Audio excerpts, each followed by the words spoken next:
Good morning, everyone. I think we'll start in just a couple minutes. We'll give a few minutes for people to filter in. But before we started, I just wanted to sort of go around the room and maybe get a sense of what kind of businesses, organizations people are working with, so I can get a sense of who people are and. Oh, a bit louder? Okay. So if we could just maybe just go around the room, just say your name and what your background is in terms of what kind of work you do, or just one thing about yourself. If you're in the building industry, are you a developer? Are you a contractor? Are you a professional? If you're a student, what are you studying? If you're NGO, what kind of NGO? Just anything. If you're here for interest, general interest, that's great too. I'll introduce myself a little bit more, but I'm Mitch. I'm trained as an architect.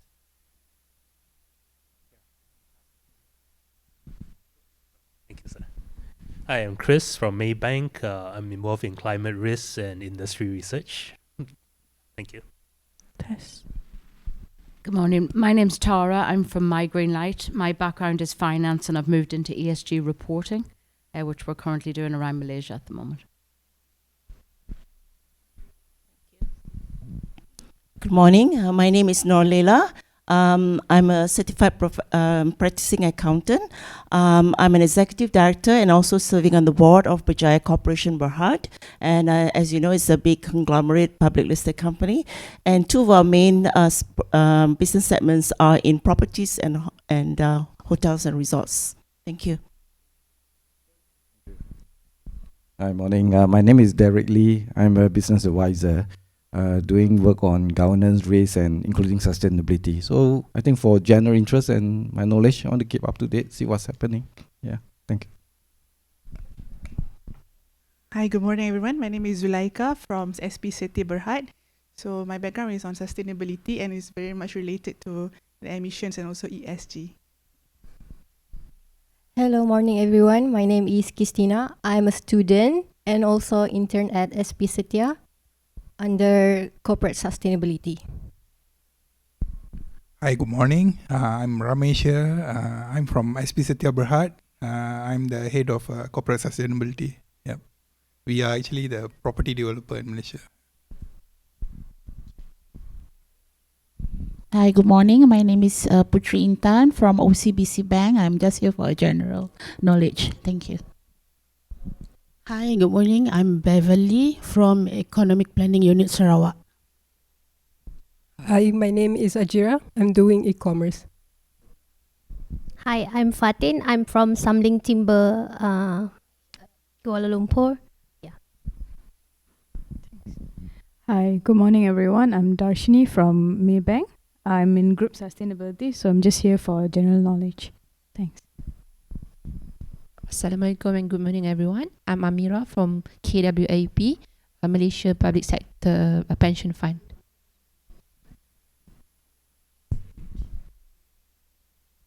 Hi, morning, everyone. My name is Sophia. I'm from Payments Network Malaysia, PayNet. We're the National Payment System Operator of Malaysia. My background is actually in compliance, but I've just switched roles into ESG reporting. Morning, everyone. This is Bernard from UOB Asset Management. I'm currently leading the team for the Sustainability Office in Malaysia. Hi, good morning. My name is Said from Petronas. I'm handling strategic relation and communication at Petronas Group. I'm here for the general knowledge. Thank you. Hello, my name is Haziq. I work in YTL on the Sustainability Department. Hi, Waimin here. So I'm with YTL. So it's a conglomerate with exposure on property development as well.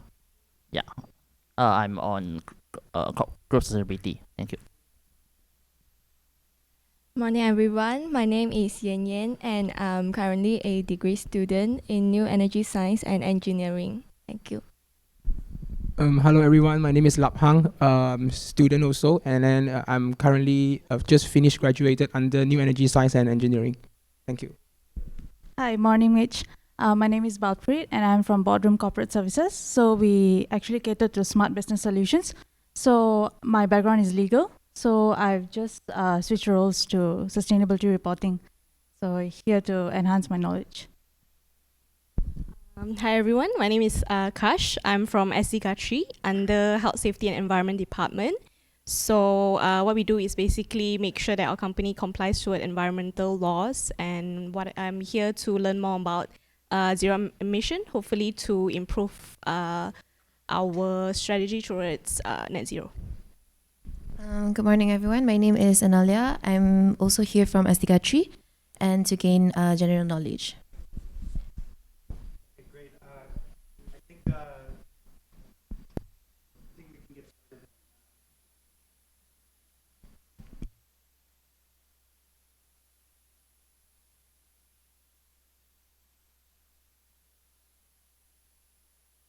Okay. All right. Thanks, everyone. It's really interesting. I mean, it's a great mix of people, a lot of finance, some development, but it's good to see such a wide range of experience. I'm going to stand for a little bit, but I hurt my back yesterday, so I may sit down. I'm not sure if I can make it the full 2 hours on my feet. So I'll bear with me if I'm joining a table soon. A little bit more about myself. Uh-oh. We need some technical help.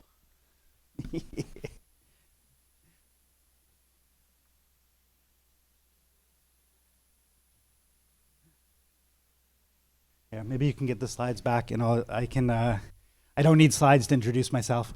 So my background, I mentioned, is in architecture. I have been based in Malaysia since 2007. I'm originally from the US, and I have a master's in architecture and urban planning and design. My whole career basically has been in sustainability related to built environment. I'm not Malaysian yet, but my whole I'm the only member of my family that's not Malaysian. So it's something that I'm working on. Malacca is my hometown. That's where my wife's from, and basically my entire professional career has been in Malaysia. Yeah, if I drop the mic, just raise it back up. So that's it for me. Oh, this is the PDF. Can you open the PowerPoint?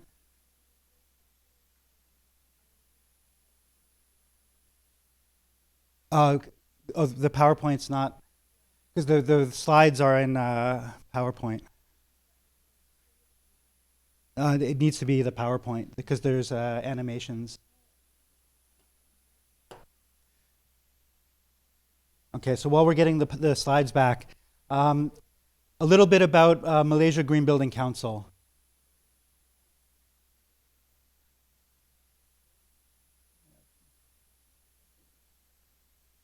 Do you want me to do? Okay, sorry everyone. Give us a second.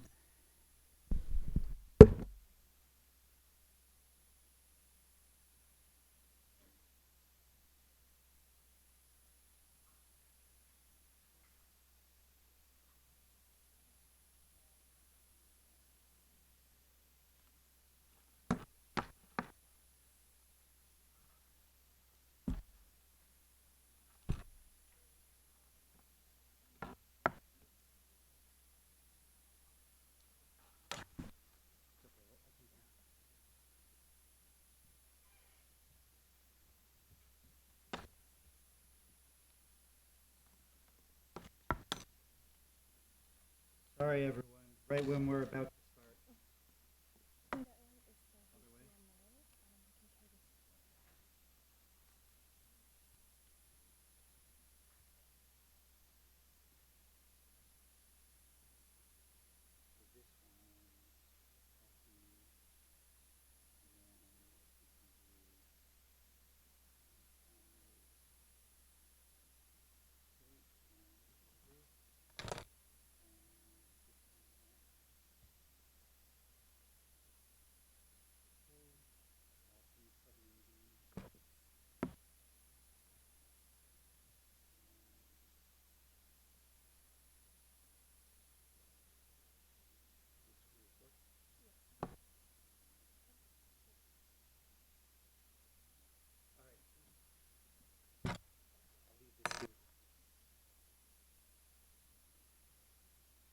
All right, sorry about that. My memory is not good enough to present by heart yet.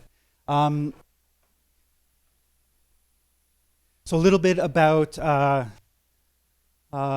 myself. I previously lectured in the architecture department at University of Malaya. I have also volunteered with the Green Building Index for about 10 years. I helped develop many of their rating tools and certifications. And I left GBI about 3 years ago to be more active in MGBC, Malaysia Green Building Council. A little bit about Malaysia Green Building Council. We're a nonprofit organization. I'm going to sit down if it's all right. We're a nonprofit organization. We were established in 2009. We have about 800 individual members and 150 companies who are corporate members.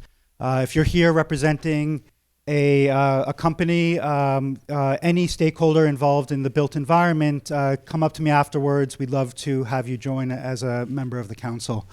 The council is Malaysia's representative at the World Green Building Council, which is a network of green building councils in 80 over different countries focused on promoting sustainability of built environments globally.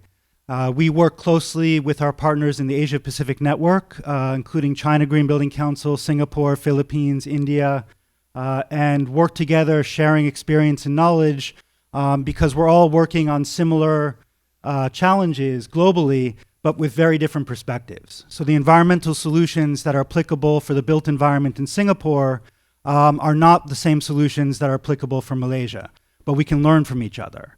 And that's the key thing of these global networks is knowledge exchange and experience, because what works for promoting sustainability in China may or may not work in Australia and vice versa. But we only get stronger by learning about solutions that other countries apply that we may not have thought of. Or maybe we can pull a nugget from and apply it here in a different way. And that's what's so exciting about this work in sustainability, that it's truly global in scope. And we can learn tremendous amount working together. And with that, we look a little bit about the formation of the council and how the council works. So in Malaysia, we have associations that represent industries.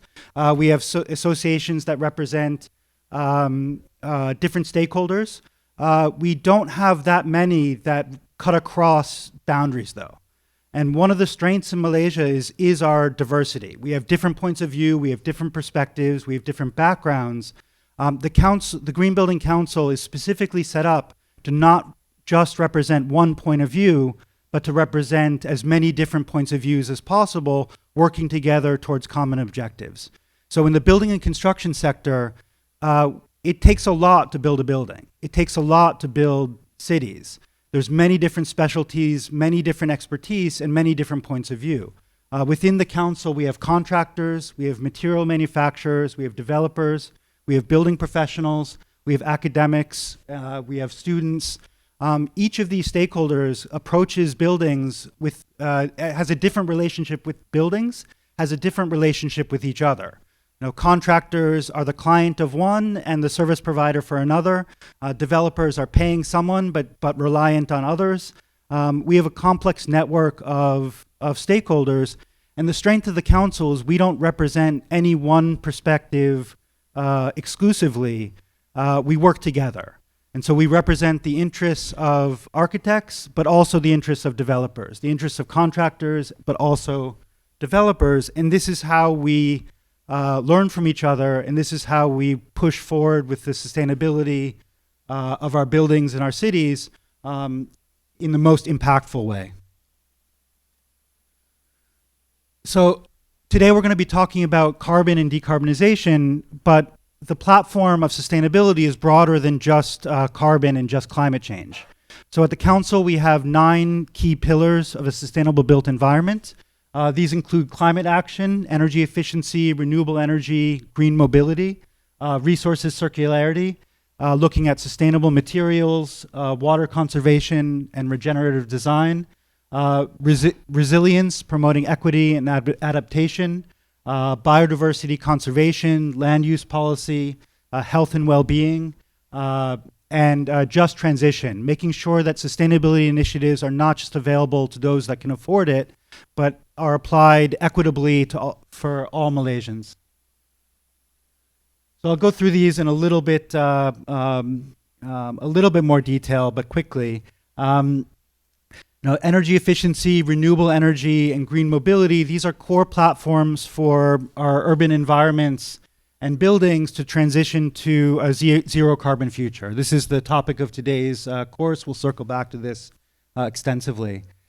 When we talk about resources circularity, we're looking at material use, how we think about materials, and looking at buildings not just as a consumption model, but that one that's continuously renewing itself. Water conservation, regenerative design, looking at life cycle thinking. We'll touch on this a little bit more when we get to embodied carbon slightly later. And finally, resilience, looking at how our changing climate affects our communities, affects our ability to withstand natural disasters, changing climate, but also our communities, how the way that we build impacts the way that we live. Schools, education, all of these are really critical issues that are interrelated with what we're talking about today. So the council focuses on advocacy. We have training programs. We promote innovative solutions and strategies. And like I said, we collaborate with each other. That's the singular strength of the council, is that we work together. Manufacturers, architects, developers are not just participants in the council, we're members.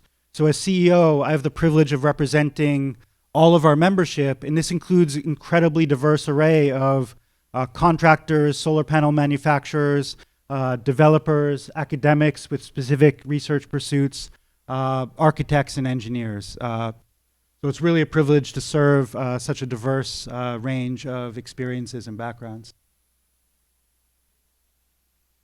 Ayo.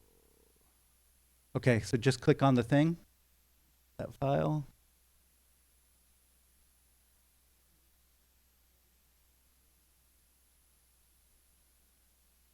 And can help fast forward ahead about 20.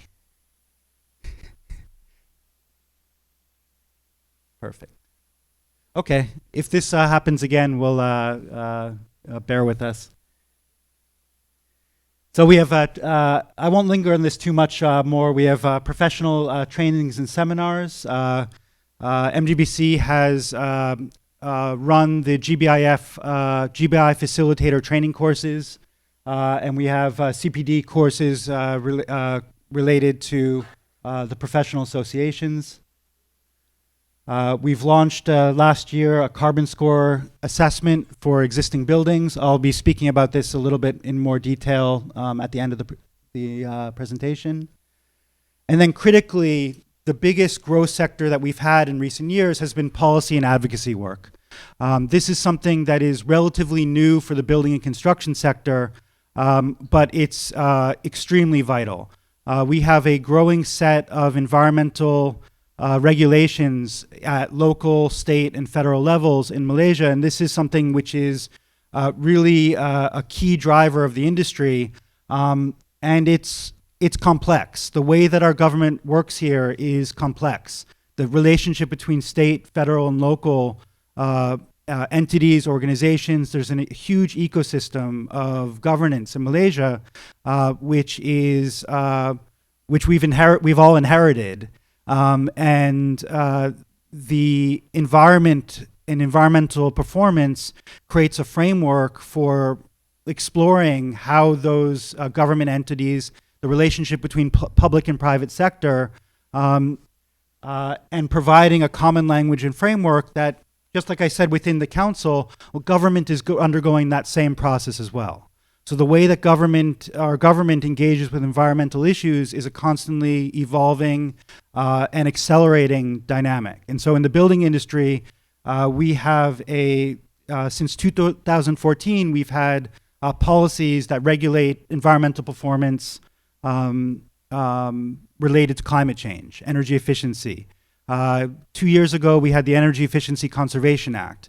gazetted, which completely transforms the relationship of government and the way that our buildings use energy and the way that our government regulates energy use in buildings. These things are new. It's not like, but they're not unprecedented. So the example that I give is that all our buildings have fire code. If you look somewhere, I like to point at things, but somewhere in this building there'll be a sprinkler. But if we were in this building 70 years ago, there wouldn't be a sprinkler.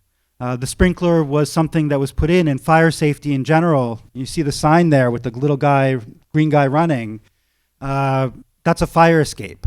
And we as a society decided 70 years ago or 80 years ago that it was important to put basic fire safety into all of our buildings.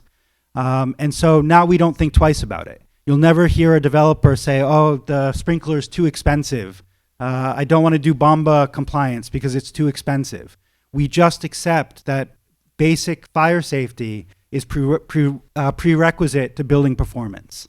And that's what's happening now with environmental performance. We're agreeing collectively as a society that a basic level of environmental performance is prerequisite to building buildings, full stop. In a few years, we won't think twice about this. Now it's something that feels new.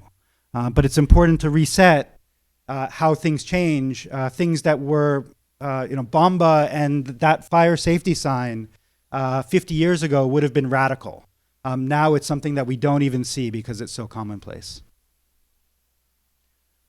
So a little bit about an overview of today's session. We'll do a high-level summary of carbon emissions as they relate to building and construction sector, with a special focus on global trends. We'll look at carbon reporting for corporates, building materials, and building design. Many of you are familiar with carbon reporting based on your background, so I'll go through this very quickly and just touch on how it relates specifically to building and construction. And then we'll end with an overview of MGBC's carbon score assessment with some case studies, how carbon emissions are tracked in individual buildings, and the specific program that MGBC has rolled out last year to assess carbon emissions for Malaysian buildings. At the end, hopefully we'll have, I'll leave a good section of time for discussion. But I also wanted to say that at any point during the presentation, if you have a question, just raise your hand and stop. This isn't meant to be just a one-way discussion. So if you have any question along the way,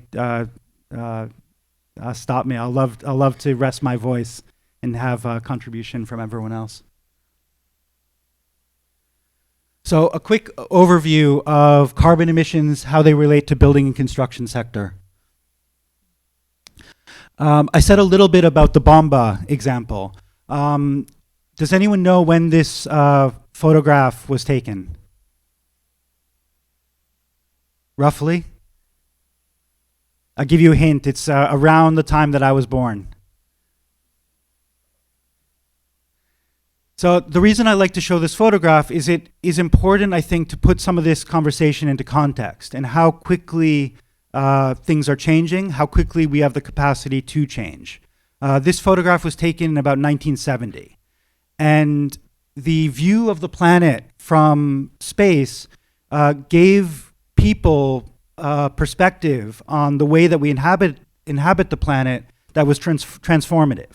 You know, until we had photographs like this, we used to walk out of our door and the planet was whatever we could see, you know, out the window, whatever we could see in front of us. The idea that humans have had an idea that our planet is finite and limited, and the way that we occupy the planet is limited, is something that's relatively new in our history.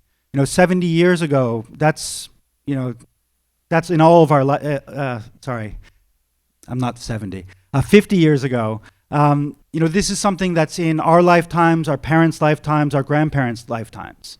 This is a relatively new change in perspective, and so it's really important to set that context for how quickly things are changing and how quickly we have the capacity to change.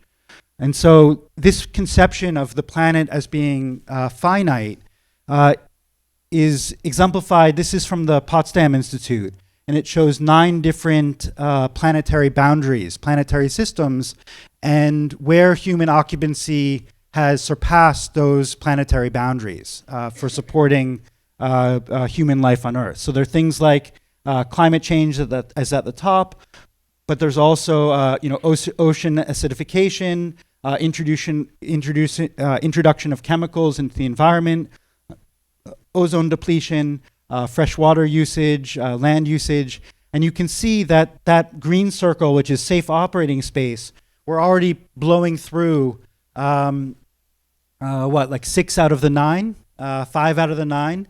We're blowing through. We've run through the red light, and we're passing the point where the planet has the ability to regenerate and support human life without negatively impacting the planet and negatively impacting people.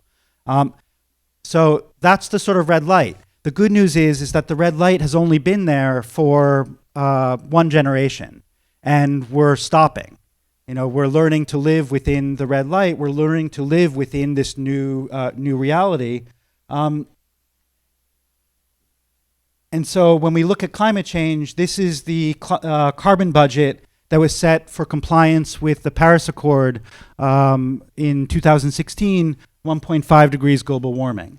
And this, unfortunately, is a slide that's about a year and a half, 2 years old. That remaining budget is basically already gone. And so you're all probably familiar with charts like this. This is, again, from Potsdam. Science-based targets has similar trajectories. I have a pointer. So this is where we were. This is where we are somewhere in 2025. And this is the pathway required to hit the target of 1.5 degree warning that was in 2016 by the Paris Accords. We're all familiar with these kinds of graphs, and they have a tendency to imply that this is a challenge that's insurmountable. This is an impossible trajectory. There's no way that the world economy and the world systems are just going to stop on a dime and eliminate emissions overnight, or eliminate emissions so severely. However, this isn't the full story. And I think the building and construction sector is a really good example of how this alignment of values and trajectories can positions us to take a leadership position in terms of climate change and climate action. The Bomba sign is a good example. We all decided collectively, I'm originally, this is a little bit of a tangent, but I'm originally from New York. I was born in New York. When I studied, there was a factory in New York where about 500 people died because of a fire. And that factory, that fire in about 1910, and that incident was widely credited in the US for starting regulations that led to fire code, fire safety, fire sprinklers, escape stairs, the idea that if you have a staircase, you shouldn't lock the door when people are working so they can't get out of the building.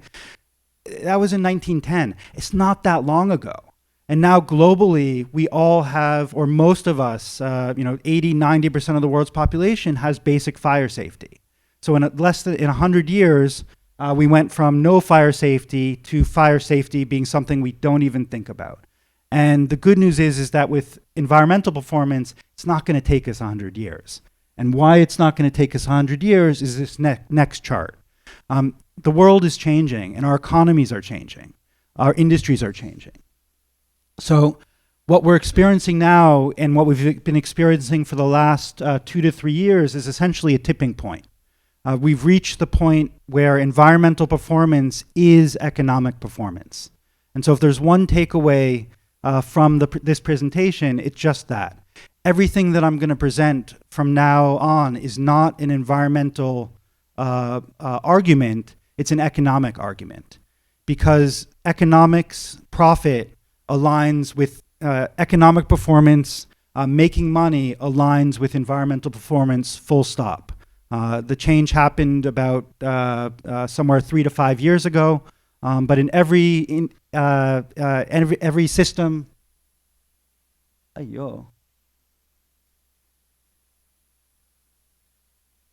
every system that I'm going to talk about, some of them will be a little bit technical, but the unifying factor is that they're all profitable. They all make more money. None of these have additional costs. They only have additional returns and additional profits. Can jump ahead about 20, 25.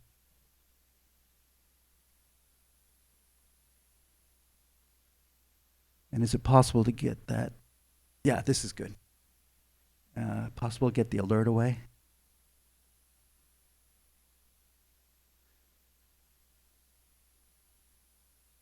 Maybe take it out of full screen, yeah.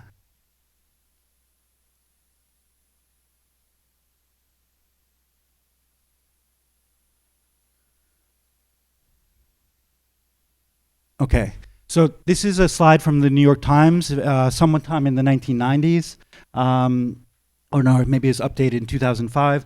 This shows technology adoption curves. And so I like to phrase this decarbonization pathway and progress in form of technological evolution of our buildings and of our energy systems. So if we look at what this is a chart of new technologies that were introduced throughout the 20th century, how long it took for those technologies to be ubiquitous. So we have, starting with electricity, it took 60 years for electricity to be commonplace. And this is all based on data from the US. Something like the internet, color TV, computers. When new technologies were introduced, we all decided that yes, life is better with a computer, or life is better with I mean, some of these are a little bit older. Life is better with air conditioning than not air conditioning. So it took less than a generation, 5 years, for color TV to replace black and white TV. To put a more point on it, does anyone know what this is? When was the last time anyone saw a phone with a cord attached to it? Not only that, when was the last time you saw a flip phone? These are technologies that were introduced and then replaced within 5 years, 10 years. This is now commonplace. We all have one of these in our pocket now. We don't even think twice about it. And essentially, this is what's happening with our energy systems. This is what's happening with our environmental systems with carbon. This is a technological revolution that's occurring. How many people arrived here on a horse? And we change, the technologies we use change. We still have an equestrian club in Pukekiara. We're still going to have fossil fuel cars or airplanes. But these are obsolete industries because the technology is obsolete. It's not obsolete because it's bad for the environment. It's obsolete because it's bad for business. And that's the overarching trend theme for this morning. So we can see this most pronounced when we look at the transition to renewable energy and what's been happening the last 2 years. This is a chart from 2023, so it's a couple years old. But we can see in 2010, this is the global electricity supply from solar. In 2010, it was essentially zero. In 2022, it was close to 5%. Does anyone know what it is in 2024? 2025, it's pushing through about 9%. By this year or next year, it'll be more than 10%. So it's gone from 5%, from 0 to 5 in 12 years, and from 5 to 10 in 2 years. It's an exponential growth in renewable energy. This is updated to last year. So this is the installation of PV capacity globally. And again, you can see 2022 to 2023, nearly 100% increase in solar electricity generation globally. In 2024, we're just getting the figures now. That's up to about 800 plus. So this is an exponential and accelerating trajectory. Yesterday, there was a headline that 40% of the world's power is now generated from renewables. And why is this happening? It's happening because solar power is cheap. Solar power is profitable. This is from a headline from 2020 from the IEA. Solar is now the cheapest electricity in history. And it makes sense. It just fundamentally makes sense. The sun doesn't charge you a bill for its power. It's free electricity. Energy is not simply a commodity that's traded and put into ships and shipped around the world. It's available free of charge, from the sun, in other parts of the world, from the wind. It is a cheap and limitless supply of energy that we're now able to tap into. So like the horse, like the cord phone or the flip phone, we're transitioning to these systems not because they're better for the environment, but because they make more sense economically. They're cheaper, they're more efficient. You can see here the cost of solar. In the building industry, we're all familiar with it, and we'll see some of the implications of this a little bit later. This is the trajectory of utility scale solar, but also rooftop solar. The price went from here in 2010 to cheaper than coal and gas currently. So we're used to thinking about fossil fuels as being cheap. You hear a lot of time, cheap energy, we need to do cheap energy. Well, coal is now $120 per megawatt globally. Gas is 80. This is from 2023. Solar is 50. So it's less than half the price of coal, about 50% less than gas. And this is figures from 2024, last year. 93% of new electricity generation in 2024 was from renewables. 7% of new installations were from coal and gas plants.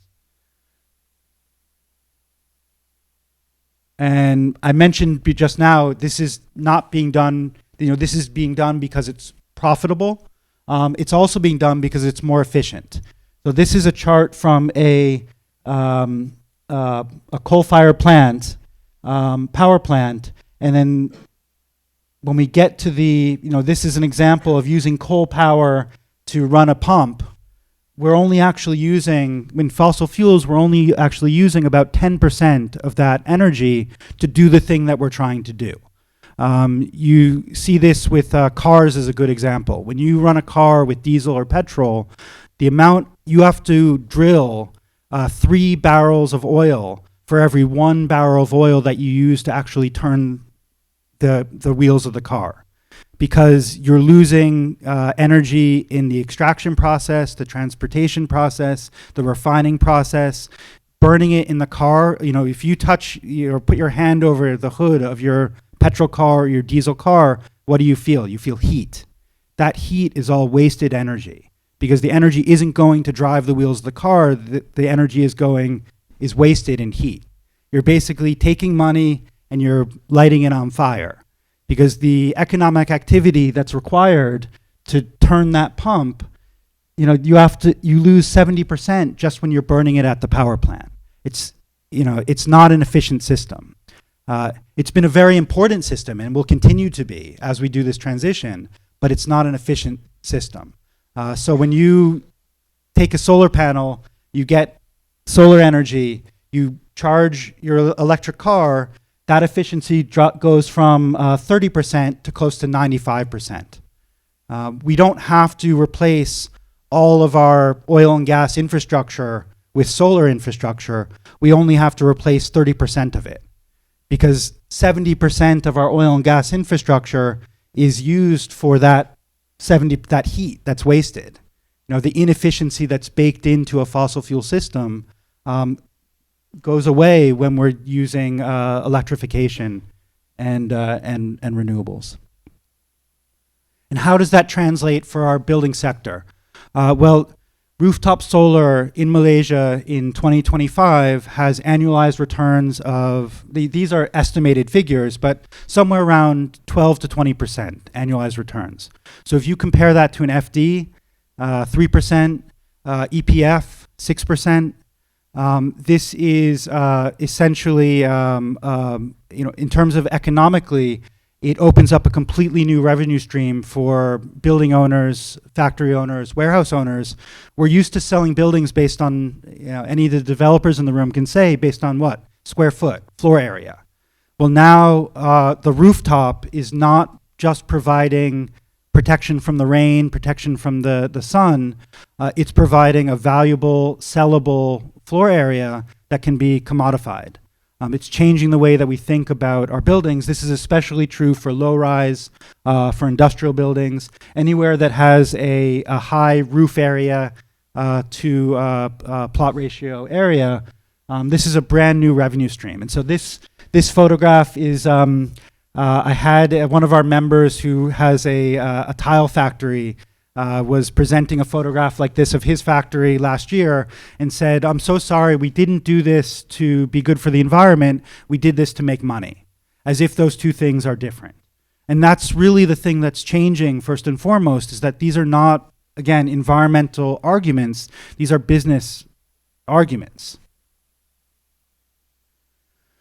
So one of the exciting things that's coming down the pipeline, and who knows whether this will be available in Malaysia. Hopefully it will. It's already being adopted in certain places in Europe, in the Netherlands, in France, is that as we transition to electric cars and electric mobility, we're all going to have, or many of us, most of us will have batteries parked in our driveways at night. And so very simply, the way that this works is, if you have a petrol car, how many times do you fill your tank with petrol, and then the next day you need to go back to the station and fill your tank again? Maybe if you take a road trip, maybe.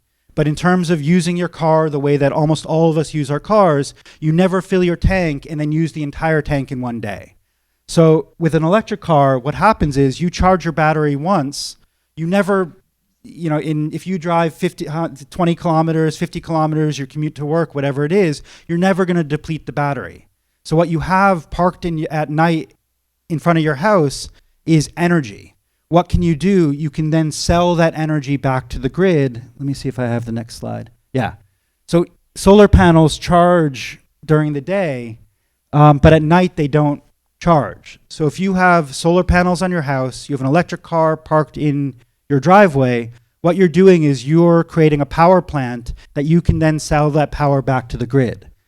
So you plug your car in, you charge the car, at night you plug the battery in, and you can put back about 40% of that battery back to that grid.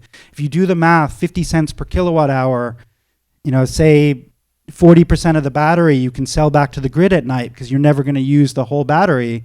That's about 7,200 ringgit a year at today's prices that your car is generating for you by using your car's battery to sell back to the grid. So it's just an example of the way that the economics of energy may change or are changing once we go to these renewable systems, solar-based systems, where we're decentralizing power production, we're decentralizing energy storage, and we're making it accessible to businesses, but also individuals. So in Malaysia, this is the relationship between fossil fuel and emissions factor. So we have a gas or coal power plant supplying electricity to our buildings. We then can calculate a grid emissions factor, which is the gram CO2 equivalent per kilowatt hour of electricity. And that tells us what the emissions are for our electricity supply. In Malaysia, Peninsular Malaysia, we have a grid emissions factor of about 0.78. In Sarawak, they get most of their power from hydro. So the emissions factor is considerably less, just 0.22. Sabah is somewhere in the middle, about 0.5, 0.6. for comparison, US average now is about 0.35. EU average is 0.24. So in Peninsula Malaysia, for every unit of electricity, we have an emissions factor which is about 3 times that of the EU. It's roughly on par with some of our neighbors like Indonesia, Singapore, or all around that level. And the reason for this is that the overwhelming majority of our electricity production is from fossil fuel. This is the chart from IEA. In 2000, most of our electricity was from oil and gas, from gas. In 2000, we diversified our electricity production, mostly after the financial crisis and gas prices spiked. So we decided to diversify and introduce coal-fired plants. This is a decision that may have made sense at the time, or did make sense at the time economically, but now we're living with the consequences, which is about 90, something like 93%. Do I have the figure? 93% of our electricity supply comes from fossil fuel in 2024. We have about 13% hydro. It's not 93%. It's 85% of our electricity comes from fossil fuel. About 13% of that is from hydro, mostly from Sarawak. And then about 1% it comes from solar as of 2023, when the latest figures are out. So what that means is that while the rest of the world has been decarbonizing their electricity grid, Malaysia has actually been going in the opposite direction.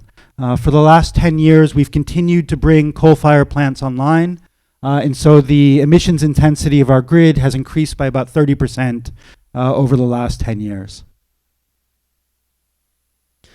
And again, these decisions may have made sense at the time they were made, but it leaves us holding the bag in terms of how we're positioned for the future.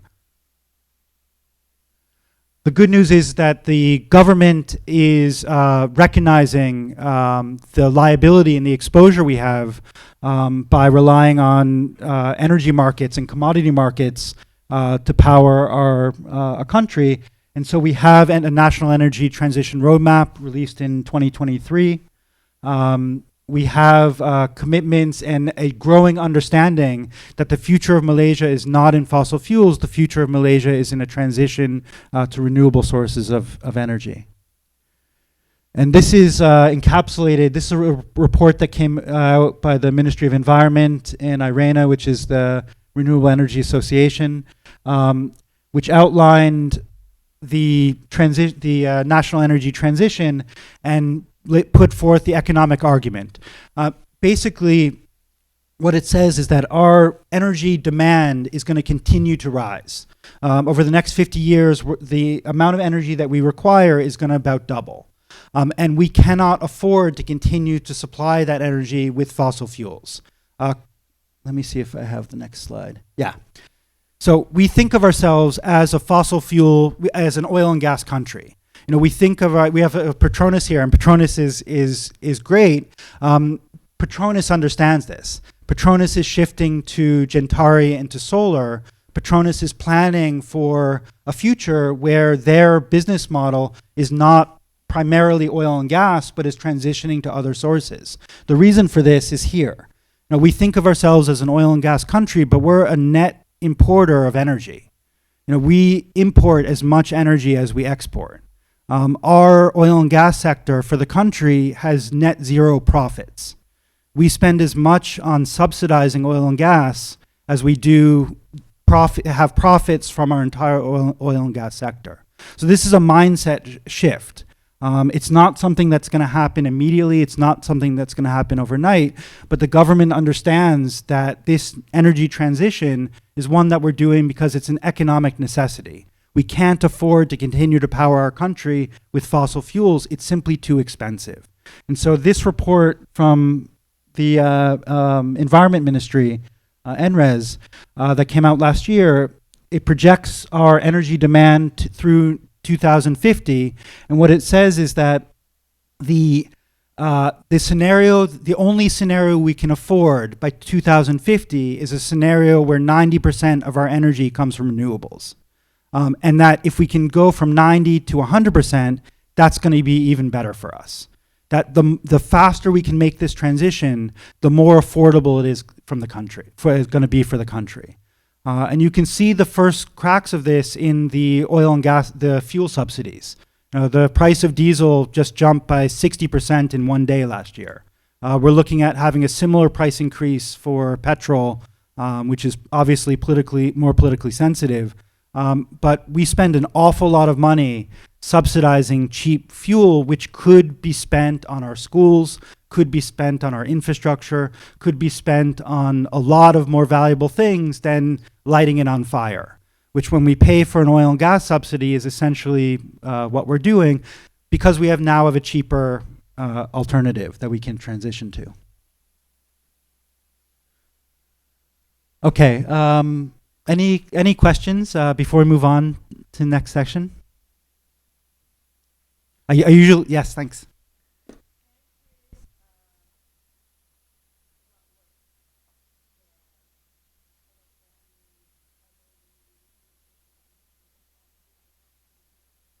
Yeah, good question.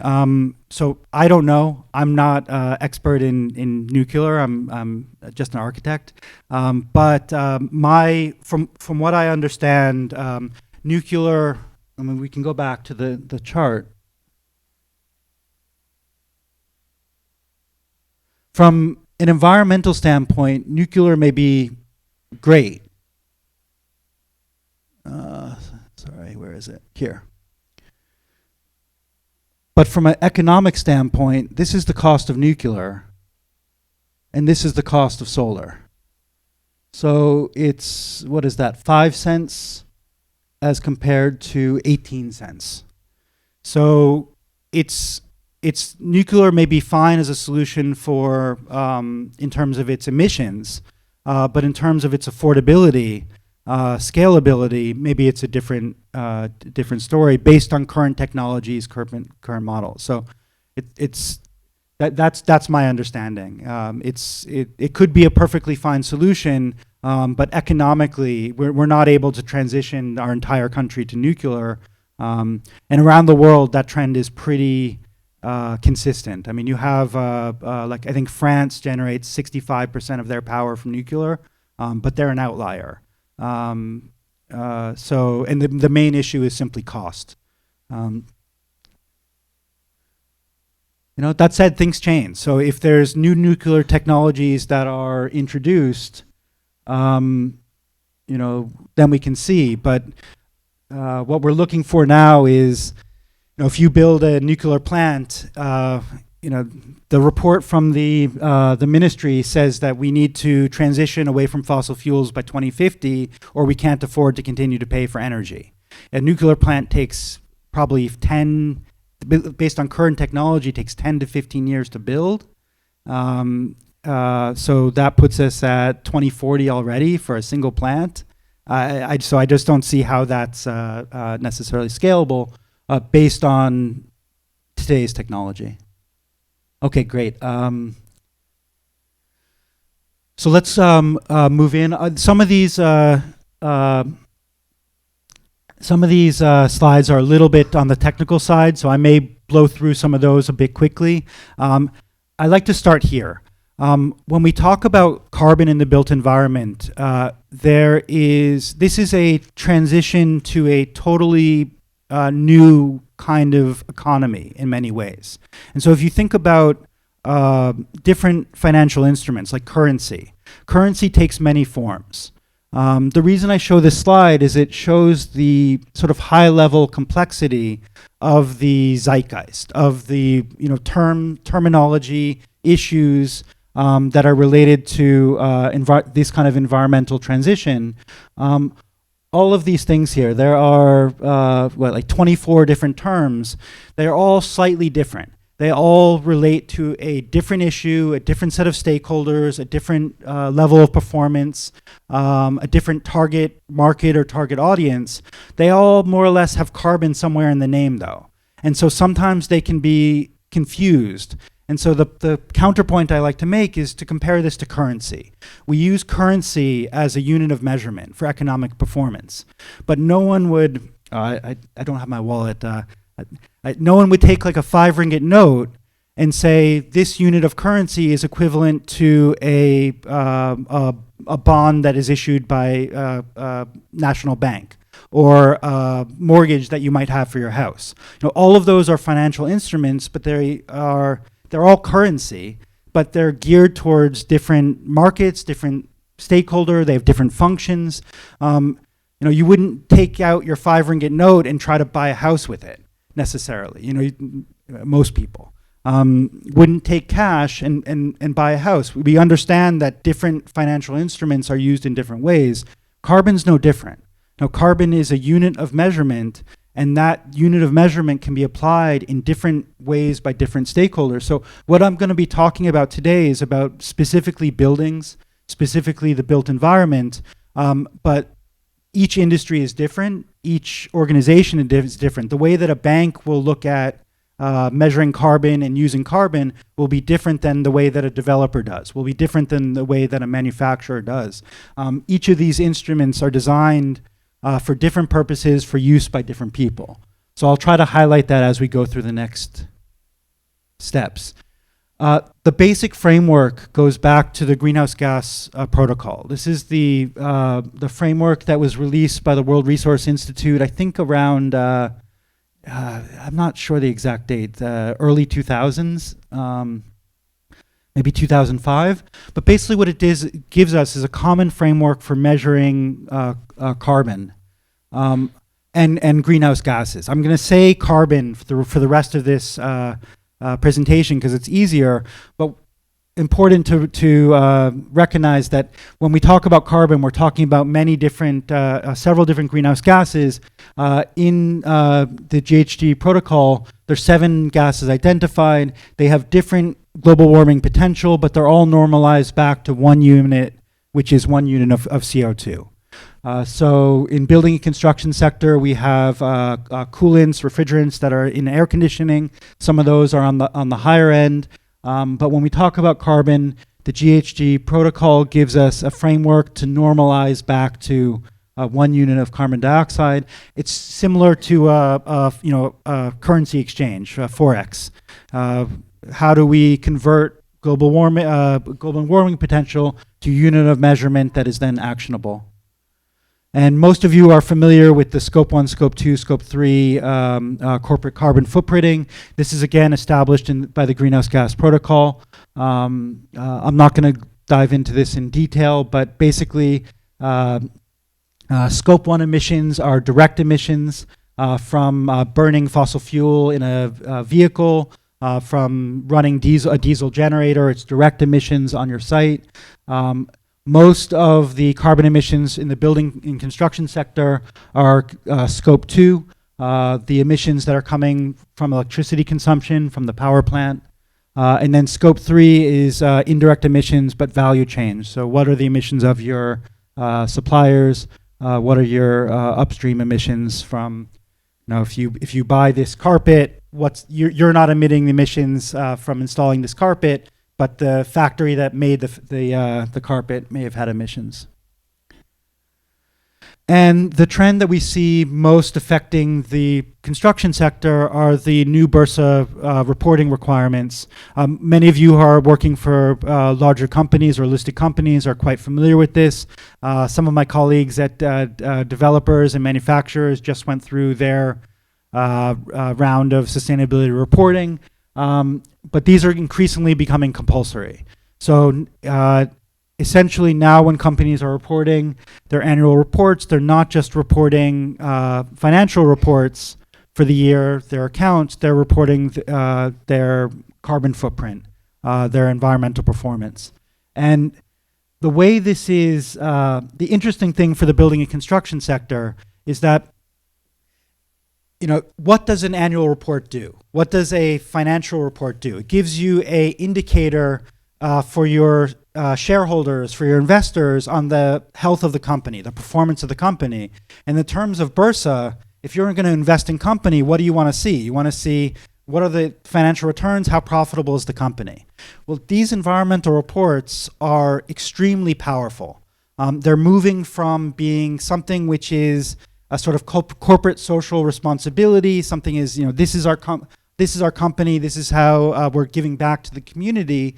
To very valuable information that gives you data on how well that company is managed, how efficient that company's business practices are. And because environmental performance aligns with business performance.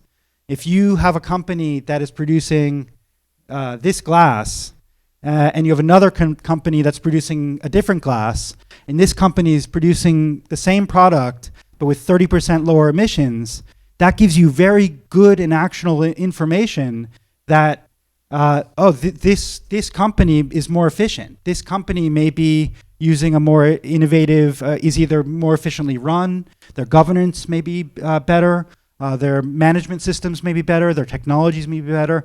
And the best example of this is if you are booking a flight and you go to Google Flights, what information does Google Flights give you now? It gives you the time of the flight, it gives you the cost of the flight, and it gives you the emissions of the flight. And what information does that emissions give you? It says 20% lower emissions, and you feel, oh, that's great, I'm saving the planet. But that information is actually actionable, because what 20% lower emissions means is, A, it's a shorter flight, less stops, you're not going out of your way, you're not traveling unnecessarily, so you have a shorter trip. 2, it's on a newer plane, and so it's going to be more comfortable, it's going to be quieter, it's going to be a more enjoyable experience. So you may look at that emissions, 3 things: the time, the cost. Those 2 things probably are going to be the same. You have 2 airlines, same cost. They both get you there when you want. That emissions tag gives you information about how well the company is run, what your experience, it's going to save you time, and you're going to get there, and it's going to be a more comfortable flight. And that's what we're seeing with these environmental reporting, is that this gives investors actionable information about how well managed a company is, and how and the performance of their product, how that is relative to other companies that are offering the same service, at the same time for the same price. Okay, so that's companies. I'm an architect. I'm not I don't really have a business mind, so I'll leave it at that. I'll go into a little bit in more detail about carbon reporting for building sector, and this has to do with building materials. So I apologize if any of you are already familiar with this. We'll go through fairly quickly, but this is a broad overview of how we report in the building construction sector emissions for individual materials that go into our buildings. So in the center here, we have the life cycle of a building. We extract the raw materials, we manufacture into building products, we build the building, we use the building, we demolish the building, and then we have the waste that goes to landfill or is reused. So this is the system boundary of the material use of a building. All of these have inputs. So they have energy, water, and material inputs, and they all have emissions to air, emissions to water, and emissions to land.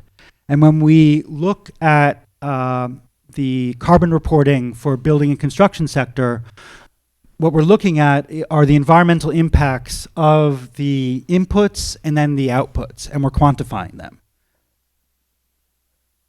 So this is a quantification of the emissions that arise in the production of materials, their transportation to and from building sites, construction processes, ongoing maintenance during use, replacement during use, deconstruction, disposal, and reuse. So there's an upfront cost, a recurrent cost, maintenance cost during use, and an end-of-life cost. And this is the basis of life cycle accounting for environmental impact of a building. The main, one of the main tools that we have in the construction sector is called an environmental product declaration. And when you shop at a grocery store, you buy a food product, you have a nutrition label on the packaging. And what that information gives you is what are the nutritional benefits of that bread or whatever the food is. What an EPD is a nutrition label for a building product or any kind of product. This remote control, this microphone, this glass, any product can have an EPD. And what the EPD does is declare what is the life cycle environmental impact of that product, of that glass. This is one for 1 meter cubed of concrete, and it includes what are the carbon emissions, but also what is the impact on ozone, ocean acidification. This one is, I think, chemicals leaching into the ocean, formation of smog, and energy use. So again, we're talking mostly about carbon, but environmental impacts are not just limited to global warming. And there are 3 different types of EPD. So the first is a generic industry-wide. So in Malaysia, we have several. I'll use concrete as an example. We have several different concrete manufacturers and cement manufacturers. We also have cement associations. So the cement association, a generic EPD is a cement association comes together. They release an EPD that's related to the Malaysian cement industry. This is a generic declaration, and it's quite useful. It gives a public declaration of what are the emissions generically for an entire sector. And then when we go to product specific for individual companies, there are self-declared, where a company releases it on their own accord, and then there's third-party verified. So these are the 3 different categories of EPD. This is something that, again, is relatively new in the market. This is the global number of EPD, or the number of EPDs globally. This chart ends in 2022, but you can see this is also an exponential uptake. So in 2022, there were about 4,000 industry-wide EPDs globally. That number is now risen exponentially. And why is it rising exponentially?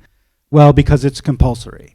So starting in 2026, all building products that are exported to the EU, mandatory product declaration for all construction materials, and I'm not imported and used in the EU, need to have a public disclosure. Yes?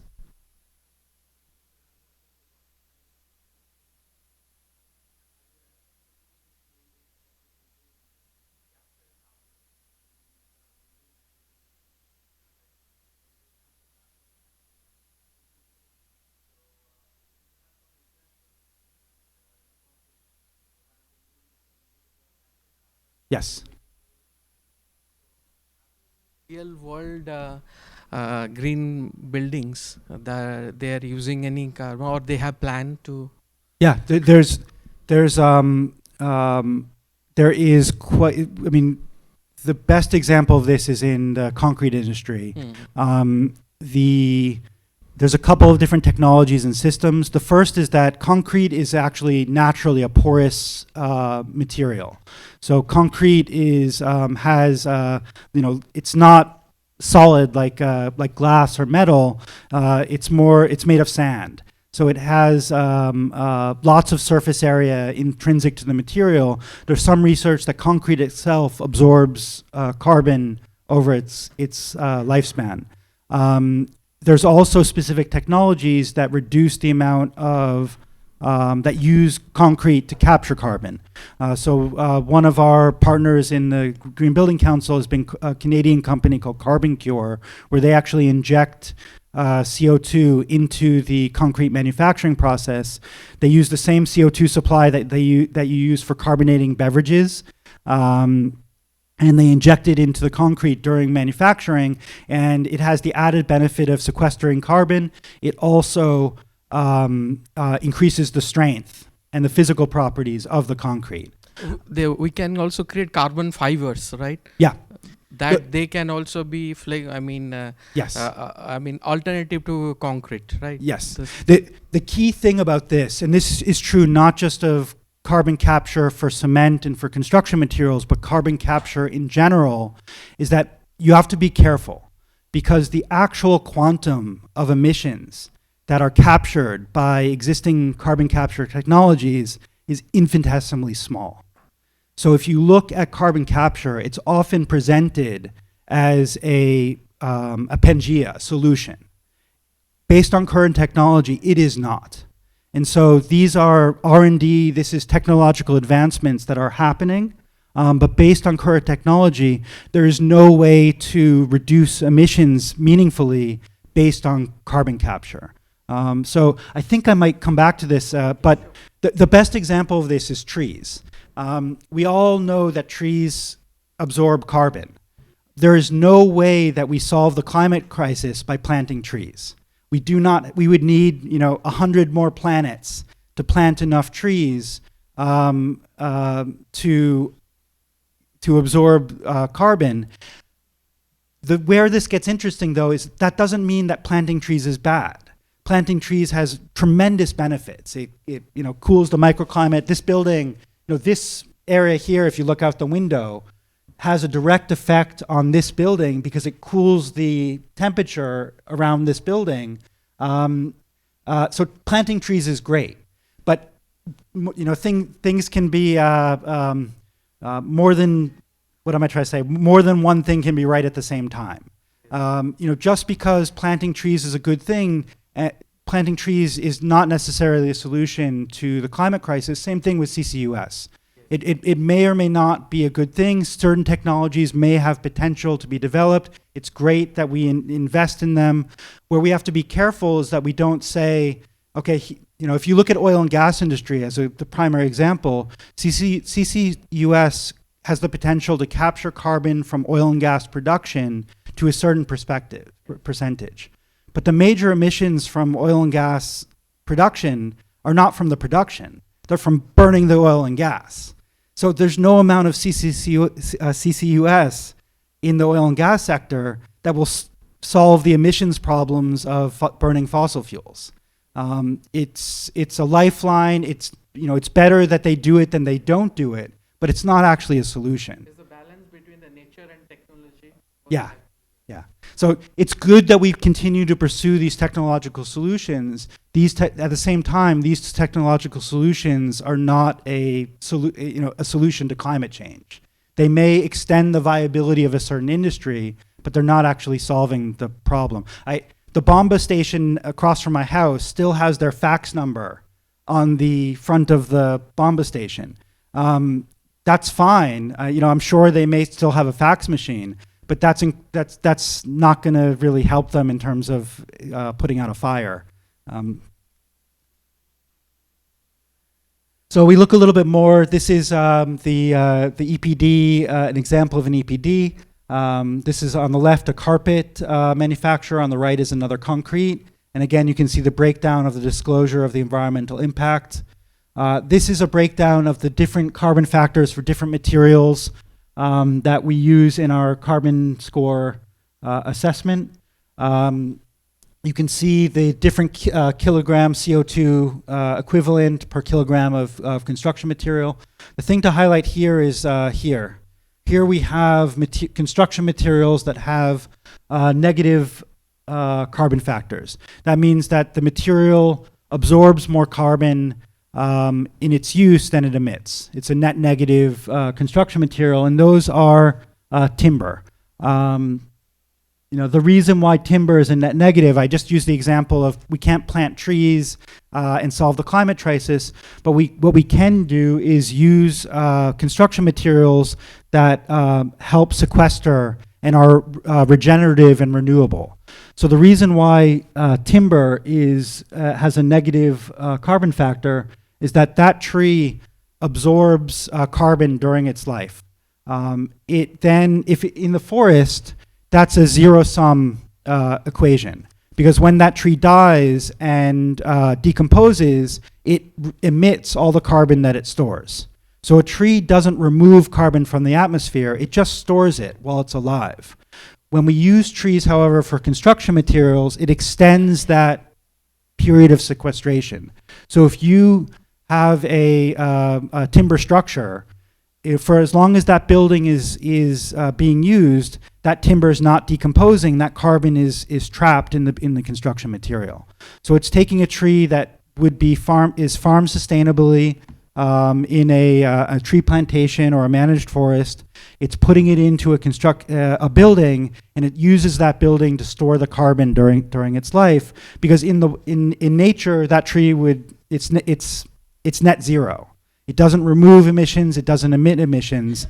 But if you take that tree and you lock it into a building, it's a way that we can extend the sequestration period for the life of the building. Same is true for bamboo. One of the exciting trends globally, we don't see it so much yet in Malaysia, is manufactured timber. I went to university in Vancouver. They're now building a 40-story timber building. Norway has high-rise timber buildings that use manufactured timber products as structural elements, something that's growing in popularity around the world, and it's for this same reason, because the timber product traps the carbon and provides uses the building as a carbon sink.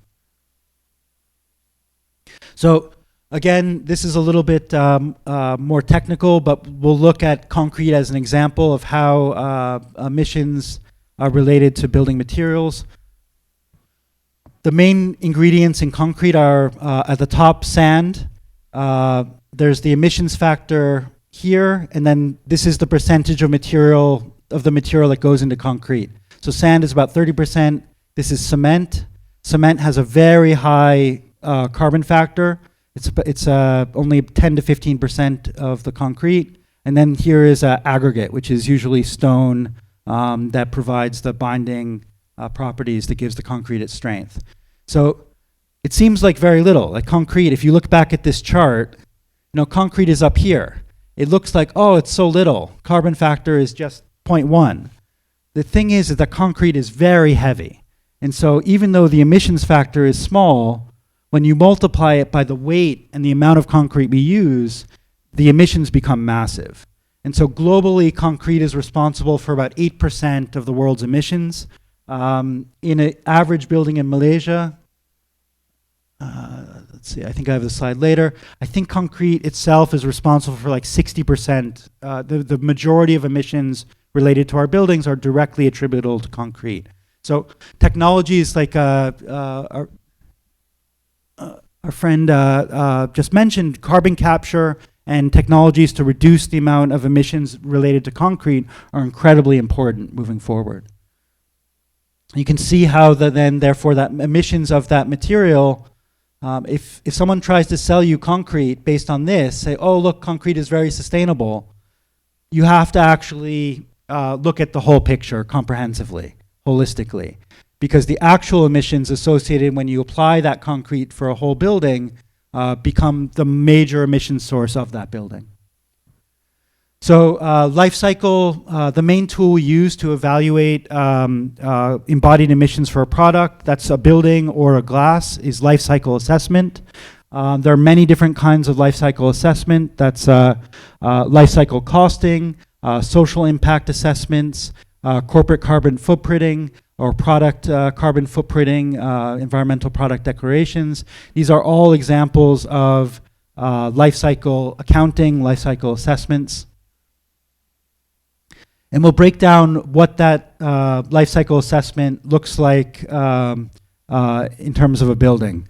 So we have here different stages of the building. We have the production stage of the material, the construction process, the use of the building, the end of life stage, and then beyond the system boundary, the building's deconstruction and then reuse of its materials and systems.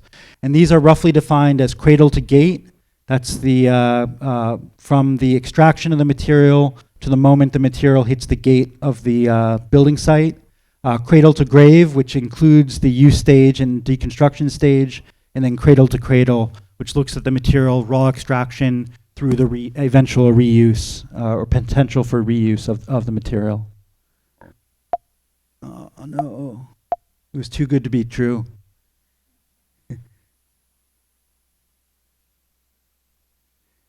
So while we're getting the slides back, that life cycle assessment for a building, the overwhelming majority of embodied emissions for a building happen during construction. Have to do with the original amount of material, the extraction process, the manufacturing process.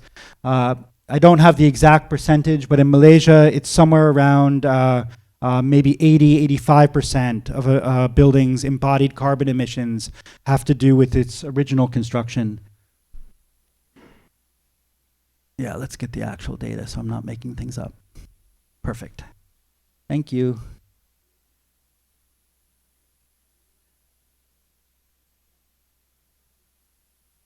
Yeah, so here we go. So this is one example we have of this chart here shows where those embodied emissions are hit the balance sheet. So the overwhelming majority is at the construction stage, very minimal during construction for activities on site. Then during the use stage, we have refreshing when the carpet needs to be replaced, when the building needs to be repainted, when the roof needs to be repaired or replaced. We have a little uptick here, and then we have emissions associated with end of life. So this becomes the whole life carbon emissions of the building, and then we have negative balance, opportunities to avoid carbon, which we'll go to through in a little bit more detail now. As relates to our carbon score assessment, we focus on this main the main part of the balance sheet. So our carbon score assessment looks at the impact of embodied carbon for existing buildings. It's not a full whole life assessment, but we do take into account embodied emissions as a way to give a more comprehensive view of the impact of that building over its lifespan. So some strategies for reducing embodied carbon.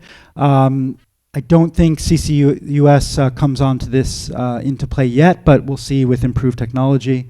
The main thing here is at different stages, there's different potential for mitigating embodied carbon. So we have first and foremost design optimization, mass reduction. If concrete emits a certain quantum, if we use half as much concrete to build one building as another, building one is going to emit half as much. So using materials efficiently, designing our structures efficiently to optimize structure is really the first low-hanging fruit of many low-hanging fruits. So using low-carbon materials, but first just using less materials is great. Selecting low-carbon materials, replacing, in the case of cement, replacing some ingredients with low-carbon alternatives. Cement, we have the ability to replace some of this in concrete. We have the ability, and manufacturers are already replacing some of the cement content with fly ash, with industrial byproducts, and this lowers the overall footprint of concrete as a material. Right now, that when you specify green concrete, the actual performance improvement is something on the order of 5% to 15%. It's nominal, but it's improving. So there's no holy grail there's no one-size-fits-all solution for concrete. Concrete is really, in the construction industry, our high-hanging fruit, but work's being done. At the present, the best thing we can do is focus on optimizing our use, using precast or prefabrication so we avoid wastage, and then also very societally thinking more about what we build. So from a governance standpoint, from a government regulation standpoint, if you look out at the I don't have the slides, but if you look out at the Klang Valley and what we've done to our city over the last 20–30 years, we're basically paving it over. We're developing at a rate which is just extraordinary. We're putting up these highways, we're putting up massive amounts of concrete, and the question becomes why? Do we need 500 shopping malls in Klang Valley? I did a calculation. The city that I grew up in, Boston, has 2. So The question is also, optimization. What's the business case for this? So I don't really have a good answer for that, but that is something that's related to this. We build a lot, and it's really important that our government takes a serious look at regulating the way we build and how we build, because we're going to be living with this for the next 50 years. During use stage, we can look at designing for adaptability. I just mentioned the example of shopping malls. We have way too many shopping malls. There's no way we're going to be using all these shopping malls in 10 years. So designing from the outset for buildings to be flexible and adaptable is something that we can consider more. How can we take a disused shopping center and repurpose it and extend the life of it, turn it into a sports facility, turn it into a school? Extending the life of our existing buildings is a great way to mitigate embodied carbon, because we've already spent the carbon. We've already invested in the building. The solution isn't to tear it down and build a greener version. The building's already there. So the best thing we can do is to extend that life, to look at adaptive reuse and extending the life of the building. There's some things here like using the structure as a skin, not using additional materials. That thing there, I'm not going to pick on this building too much because it's a nice building, but all of this is cladding. So you have a wall and now you're adding a second layer of cladding onto it. Well, that's more emissions. So if you can do a nice concrete wall, a nice brick wall, so the actual structural material is showing, then you're expending less emissions on the on cladding and on extra material that may or may not be necessary. And then end of life, these are some other solutions: designing for disassembly, looking at materials there in terms of circularity. Some of the best examples we have of this, the potential is roofing and metal roofing and the way we use metals in the construction sector. We have one of our members manufactures aluminum roof, but it's true for steel as well. Metal is valuable.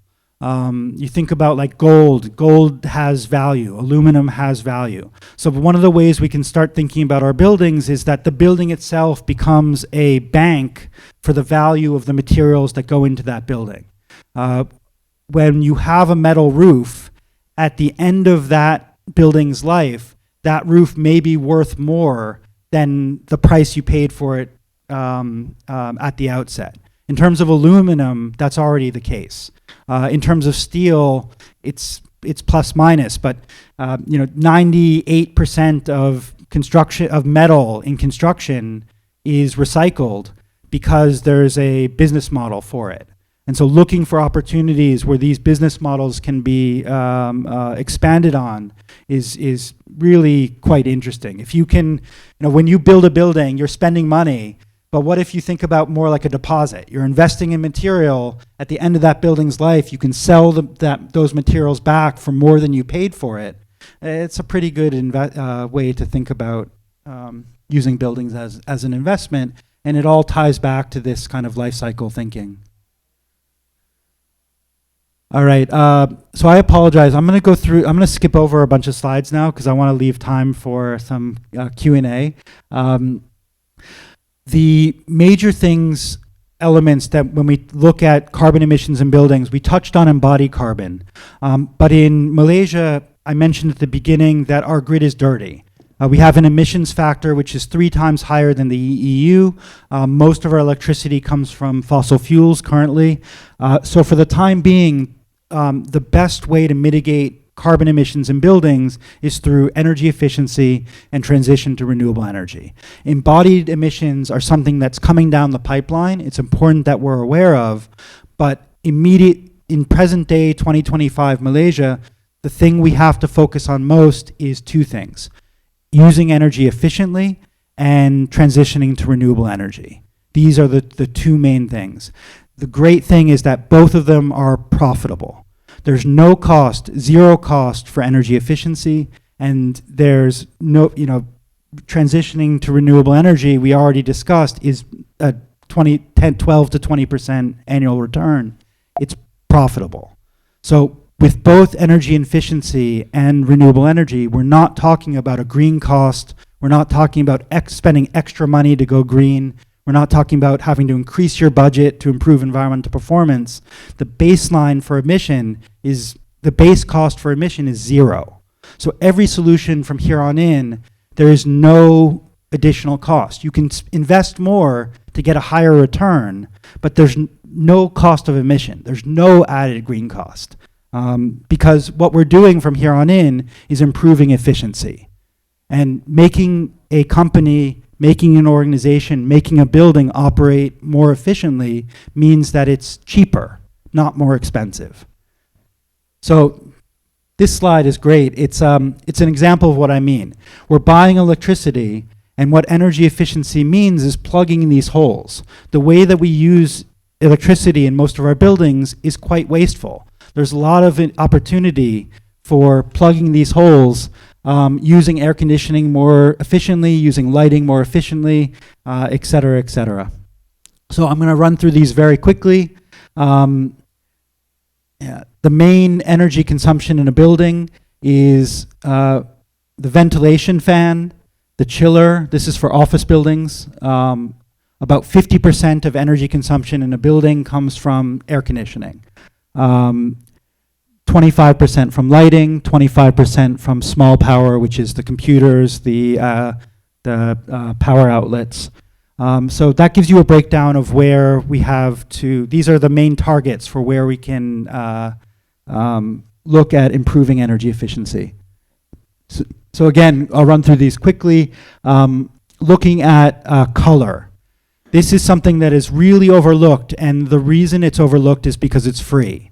White paint doesn't cost more than black paint, but white paint gives you a energy efficiency performance that can be 5% in some cases.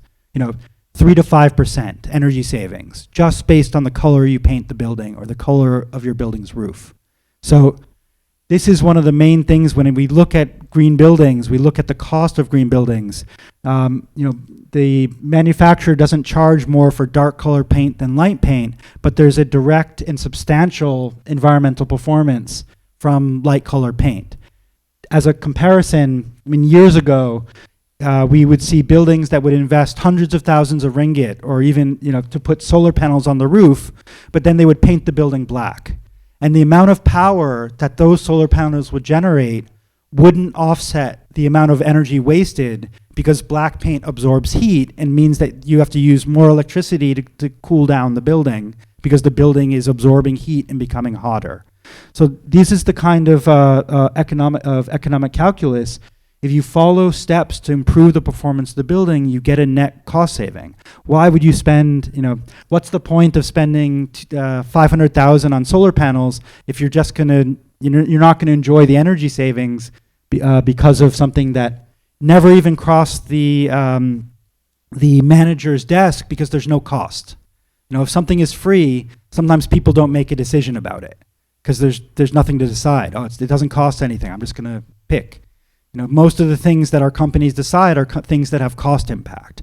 A lot of these things that we're going to talk about now, how much shading is in a building? Well, it doesn't cost more to have a building that's designed to shade itself as a building that, I'll point out the window. Yeah, this building has some shading on it. So that overhang doesn't cost more. It's free, but it directly contributes to energy efficiency in the building. So some other design solutions, looking at natural ventilation for offices, things like common areas, lift lobbies, great way to save energy. Using natural lighting and daylighting rather than electric lighting. Looking at the thermal performance of glass. Roof insulation with the Energy Efficiency Conservation Act. This is something that's going to be increasingly prevalent, is the need to upgrade the performance of our roofs, especially for low-rise buildings. When we get to retrofitting of existing buildings, there's a few different things we can do. We can upgrade the chillers, we can upgrade pumps and mechanical systems, we can upgrade lighting. But the main thing is this, because this is the one that has ROI of 0. Avoid one-to-one equipment replacement. Buildings need maintenance. They need upkeep. So when this light bulb burns out, you don't just replace it with the same light bulb. You replace it with, you're going to replace the light bulb. You're going to spend money. So spend money on a system that is the most efficient system you can afford for the same cost. Your additional cost is zero and you get a benefit. When the air conditioning in your house breaks and needs to be replaced, if you put back the same aircon that you installed in 2005, the same 20-year-old aircon with the same performance, you're just burning money. So you're going to spend money to replace the aircon, spend that money on getting the most efficient model that you can afford, and then your operating cost goes down and you haven't spent any additional capex. If you have additional money to invest to do a whole-scale audit, we'll get to that, and you can get more profit, but avoid just replacing with, when your phone breaks, you don't go and buy a flip phone. You buy the latest one that's on a model. Why would you do anything differently with your building? It's sort of just common sense. So again, this is the increase in the LED lights that are on the market now have no additional cost, but have improvements in performance that can be 4 or 5 times. And if 25% of your electricity bill is coming from lighting, you can reduce your electricity bill by 10, 20% just by a maintenance program. Every time the old light bulb burns out, you replace it with a new one that's more efficient. Straight away, zero cost, and you're improving your efficiency by 10, 20%. You're improving your cost savings over time. So I'm going to go through this quickly. Very important to measure, especially for larger buildings or facilities managers. Understanding where your electricity is going is the most important step to start to develop the plans to mitigate that energy. Conducting energy audits, SEDA and through the ECA has programs to help conduct energy audits for facilities. This helps put together a game plan for retrofitting. And this slide just shows the potential for cost savings. This is the Malaysian average, around 250, slightly less than 250 watts per meter squared. These are some energy efficient buildings that have been built over the last 10 years or so. And you can see with minimal investment in design, planning, maintenance, you can reduce your electricity bill by 50% and sometimes more. That's a direct operational cost savings. These systems pay for themselves. The average ROI is about 3 years. So again, I go through this quite quickly. A little bit on solar. Let me see. This is different applications of solar for retrofitting for existing buildings. We have for residential application on tile roof. We have systems for installation on metal deck roof for factories, for concrete roof. Some of the considerations are what we talked about, maximizing the roof as a revenue stream for the project. And some considerations are when we look at an existing building for installing solar, you have to. It's important that you time it with the health and the lifespan of your roof system. You don't want to invest heavily in installing PV if your roof is 20 or 30 years old and is nearing the end of its life. The last thing you want to do is pay hundreds of thousands of ringgit for a PV system and then have to disassemble it 5 years from now when your roof starts leaking.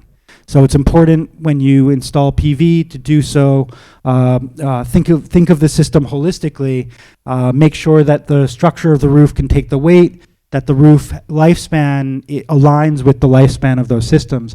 PV panels can last 20, 30 years. So you want to make sure that you're not putting it on a roof that only has 5 years left in its usable lifespan. There's some safety issues. You want to make sure that your panels have access. These are some guidelines from Bomba to ensure that you have maintenance access. And then for renewable energy, the main incentive from the government is currently net energy metering. And we already covered earlier the economics for PV really speak for themselves. The main driver, we used to have government incentives, and we still do, I think. There's some CAPEX rebates that may be available from MIDA. You can check on the website if you're interested. But you don't need a government incentive to make this profitable. The PV is already pays for itself because it offsets the amount you pay for to TMB. The way to think about it is that the energy you generate for your building from a solar panel is significantly less than the cost of energy that you buy from TMB. So for buildings that have this capacity, have this capability, why would you continue to spend money paying TMB for something that you can provide for yourself, essentially free of cost, or actually giving you money back into your pocket?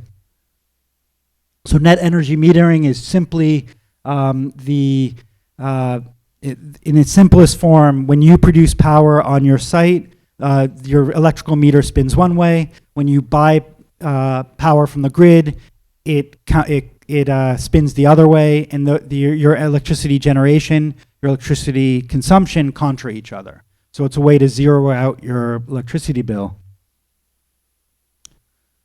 Okay, with the last 5 minutes or so, I'm going to talk briefly about MGBC's Carbon Score program. So what Carbon Score is an annual assessment of carbon emissions for existing buildings. So on the right, we have examples of the certificate. This is a building that has emissions that are at or above the Malaysian average. And then as buildings, carbon emissions go below the Malaysian average, we indicate what the percentage emissions reductions is by the circle turning from gray to green. And you can see here is an example of a zero carbon building. The circle is entirely green. So why are carbon emissions associated with buildings? I probably should have led with this, but worldwide, buildings are responsible for 40% of global emissions. When we include cities, transportation, etc., about 70% of global energy is from urban development. And in Malaysia, we have a long history of green buildings and green building certification. We have roughly 2,000 certified green buildings in Malaysia through a number of different certification schemes. The issue at the council that we are recognizing is that these certifications are incredibly valuable and incredibly important. They've helped to transform the way that we think about building and construction in Malaysia. But we have about 6 million buildings. In Malaysia, we have about 2,000 certified green buildings. So moving forward, the solutions that we need to adopt are solutions that are applicable to all buildings, not just a certain subset of buildings.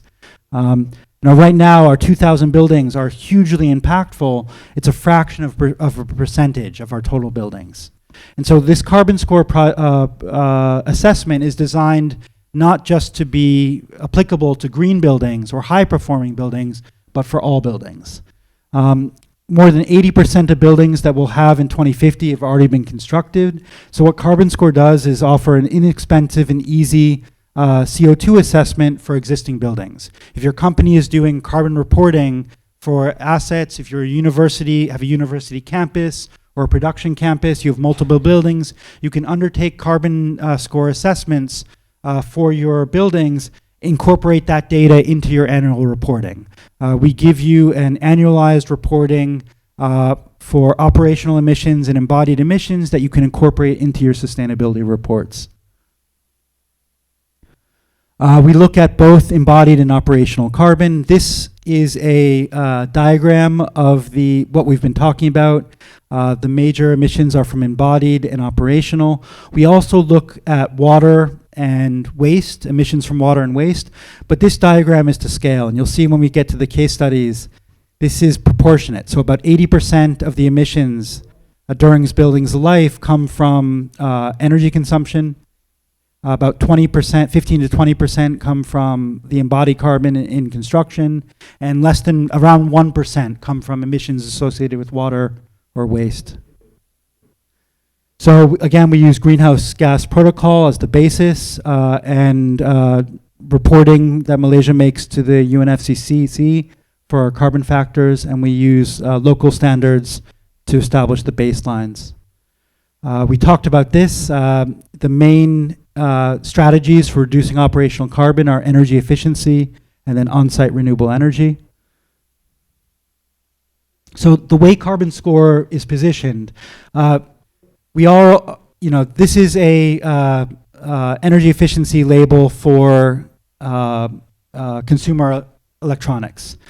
This is the from the Ministry of Health, the label that goes on kitchens to show how clean the kitchen is, whether or not that kitchen is safe. What the carbon score is a public declaration or a declaration of the emissions of an existing building. And the interesting thing is, you'll never see a restaurant with an F. You've never seen it because you only get A, B, and I think C. And the reason is that when you get below C, they close the restaurant down. And so this gives you feedback, but there's not a failing grade. If that restaurant is running, it's meeting minimum standard. So carbon score is the same thing. It's not a prize. It's not an award for a green building. It's an assessment for what that building's emissions are. It's a disclosure, not a prize. So it's available. Oh no, too good to be true. It's there's information available on the website. Please visit to find out in more detail. And I'll jump in the last minute or so. I'll jump to some of the case studies. Yeah, let's scroll up a little bit.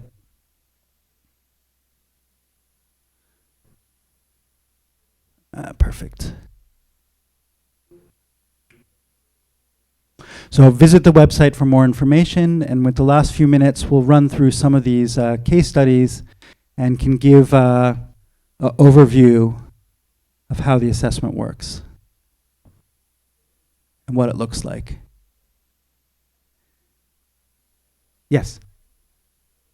Yeah, we'll make them available after, after the presentation. So you can visit the website. There's an online submission portal for new projects. I should also mention, I'll circle back to that. You register the project. We've designed this to be as user-friendly and simple as possible. Unlike Green Building Certification, this is not a design tool. This is an assessment. So we designed it to be as user-friendly as possible. The guiding principle we used is that my 85-year-old mother-in-law in Malacca can fill out a carbon score assessment for her house without hiring a third-party consultant based on information she has available about her house. So the documentation that we ask for is basic information about the building, how many floors, what year was it built, is it a steel building or concrete building? Does it have a metal roof or concrete roof? Is it brick wall?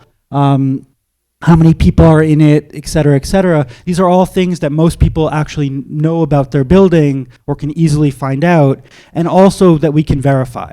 So when you submit the documentation, you submit floor plans, you submit photographs, and all of this information our third-party assessors can verify by looking at the photograph of the building. So this is a third-party verified assessment, and, oh crap. At least we're getting faster at getting back. Oh, not that one. That one.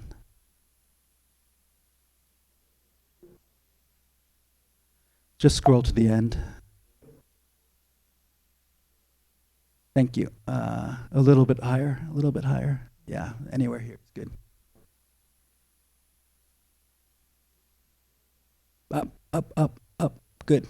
Click.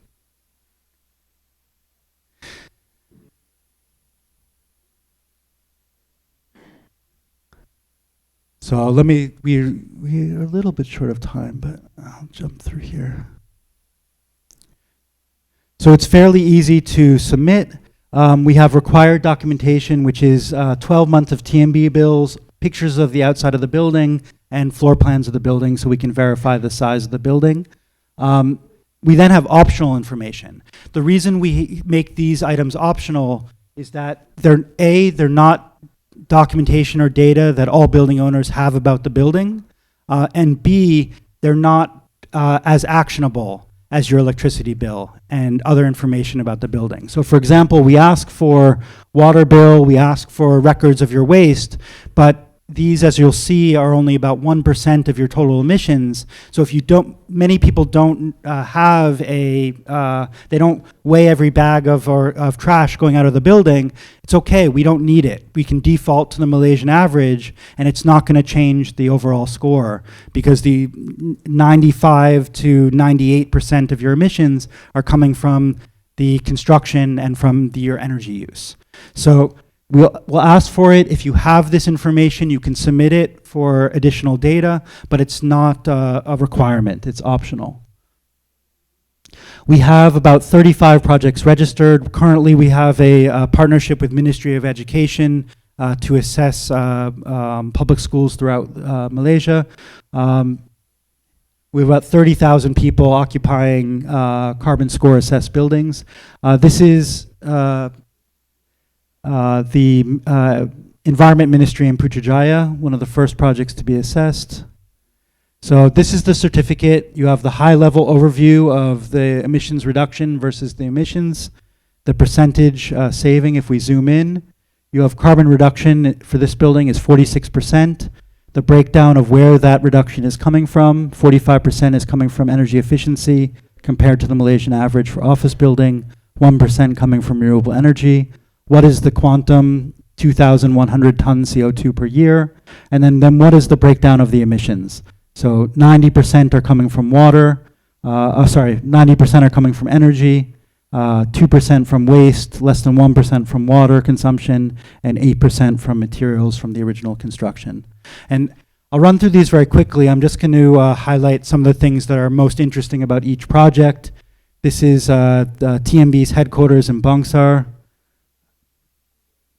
If we zoom in, here we have about 39% reduction, 2% from solar, and again you can see the breakdown, 90% comes from energy, less than 1% from water and waste, 7% comes from the materials that went into the construction.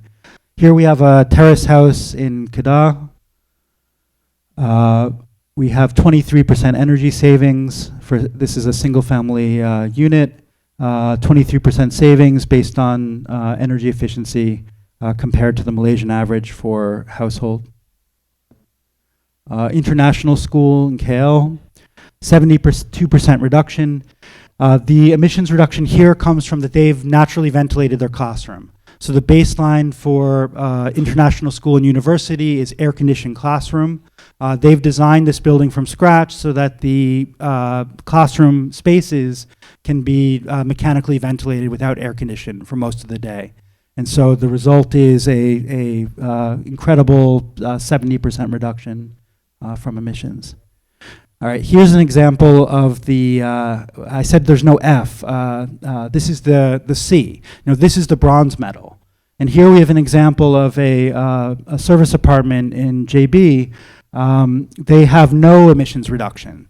And the reason they have no emissions reduction is that this is for their common area, and they've air conditioned their corridors. So the building is designed to operate like many hotels where the corridor is air conditioned. So compared to the average Malaysian high-rise residential building, they have a higher emissions because they're air conditioning more area.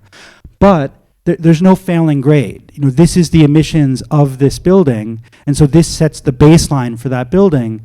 They can then undertake a retrofit or an upgrading program, and this will become the baseline, and you'll see the improvement over time when they start to upgrade their lighting, upgrade their services. How this functions is it gives them a baseline. It gives them a starting point that they can build from moving forward. So everyone gets a prize, and this disclosure, making this disclosure public, is a really critical first step. Environmental performance is not something that is just for the highest performers. It's not a way to say, look how great I am, I'm so green. It's for everyone. Because it's something that we all need to engage with to make our buildings, our homes, our schools more efficient and more profitable. one other example. This is a bit of a tangent, but it's important. This is an international school. My kids go to primary school, national school. And one of the things at my kids' school is that the parents come together and they pay what? They contribute to electricity bill for air conditioning at the school. Why? Why are they doing this? They're basically, every year the parents come together and they collect money to pay for an electricity bill for air conditioning. And so one of the things that we're looking at is by transitioning the schools to renewable energy and solar panels, that electricity bill for air conditioning drops to basically zero.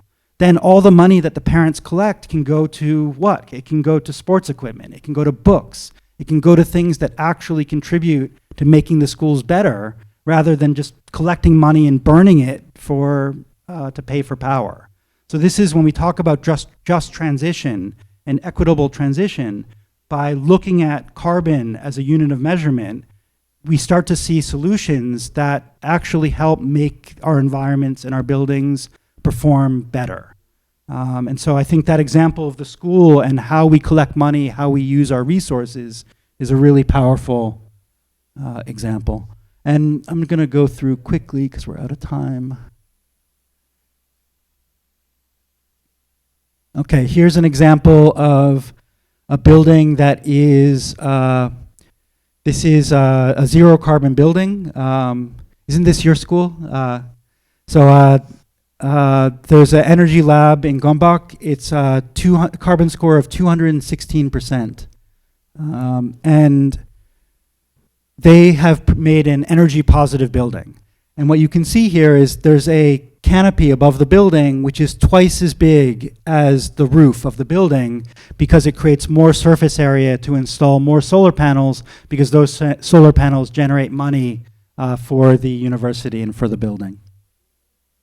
This is a shopping mall, IOI in Putrajaya.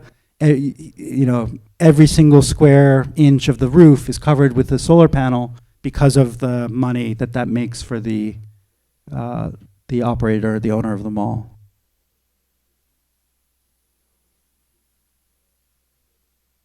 All right, and this is the last project we'll look at. This is a homeless shelter in Georgetown. Their carbon score is 62% emissions reduction. 20% of power comes from on-site solar PV.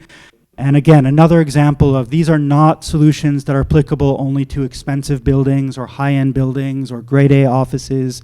These are solutions that are applicable to all buildings. This is a night shelter for homeless in Georgetown. By putting the solar panels on the roof, they drop their operating expense by 20% straight off the top. It lowers the operating cost for the facility, and is a solution that the council is looking at adopting across Georgetown for other buildings. And I think that's it. If there's questions about Carbon Score, you can visit the website. It's just type Carbon Score in and you'll get there. Before we end, there is an opportunity for Carbon Score. We have funding for the next year from the United Nations Development Program that allows us to offer free assessments for nonprofit organizations, academic institutions. So if you have a nonprofit, a community-based organization, a school that you'd like to be assessed with Carbon Score, you can come up to me afterwards. I can give you my card, or you can write in using the website. We have the ability to waive the assessment fee for nonprofit organizations and institutions. So please check the website and feel free to reach out. And I think with that, we'll end. Please scan the QR code and give feedback for this session. How are we doing for time? Do we have time for a few questions?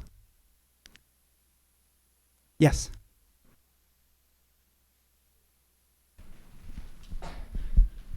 Hi.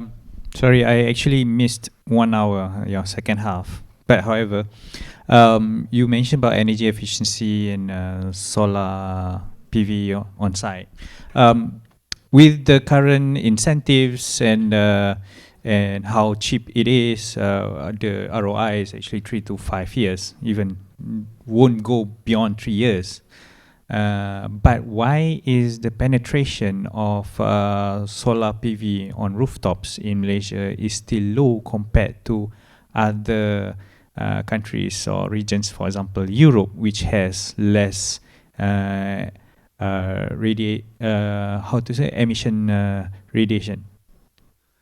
It's well. First of all, it's relative to our. I just googled this last night. Relative to other countries in the region, our uptake of PV is not necessarily low.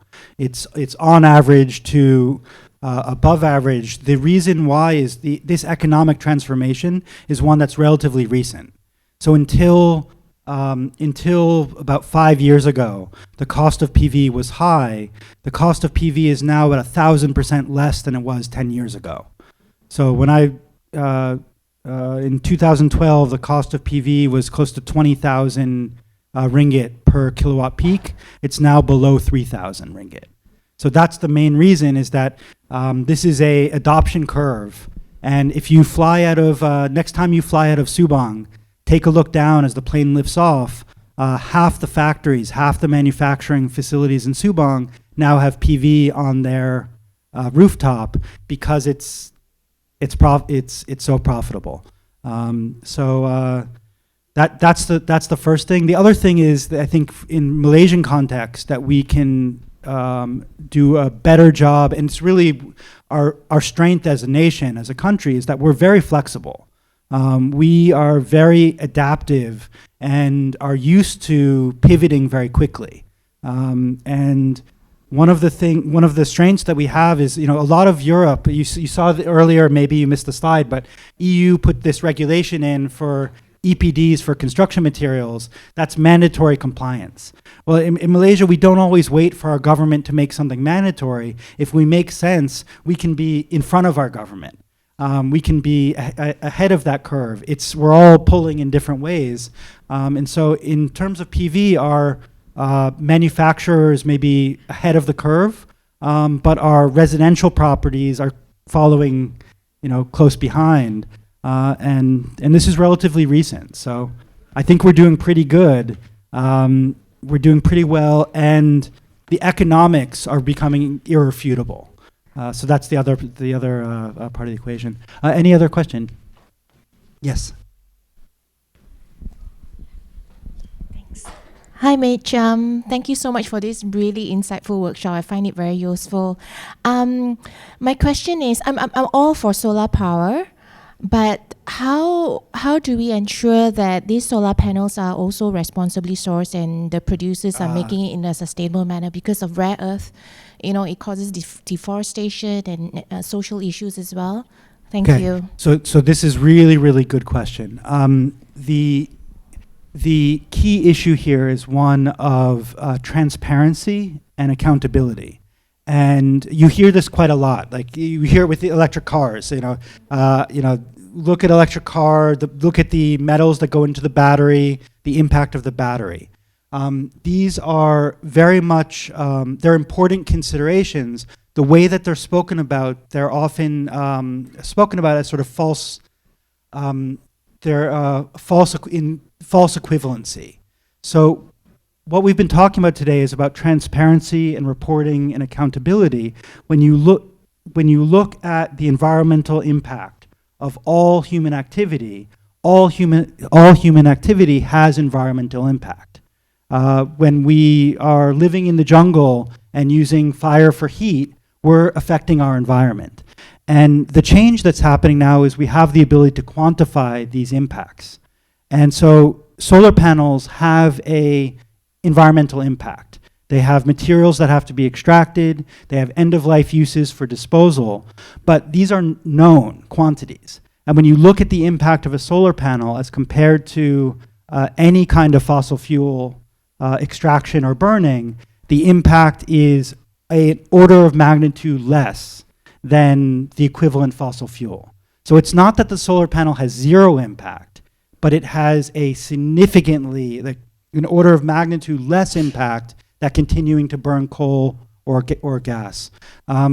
Electric cars are the same thing. You know, our grid is dirty, but so the electricity that you charge your car with is dirty. Still, it's about twice as efficient as burning that fuel in the engine of the car itself if you burn the fuel at the source, at the power plant. So an electric car is not a 100% clean car. It has an impact, but that impact is it's cheaper to run, it's easier to maintain, it's far more efficient. You know, now we're seeing with flooding the market, it's cheaper to purchase. You know, I don't know if you realize, but the cars that were just released by I think Proton and Perodua, the electric car is over 100,000, like 105,000. Not because that's the price of the car, but based on the tax mechanism, there was a floor set that they can't charge less than 100,000 for it.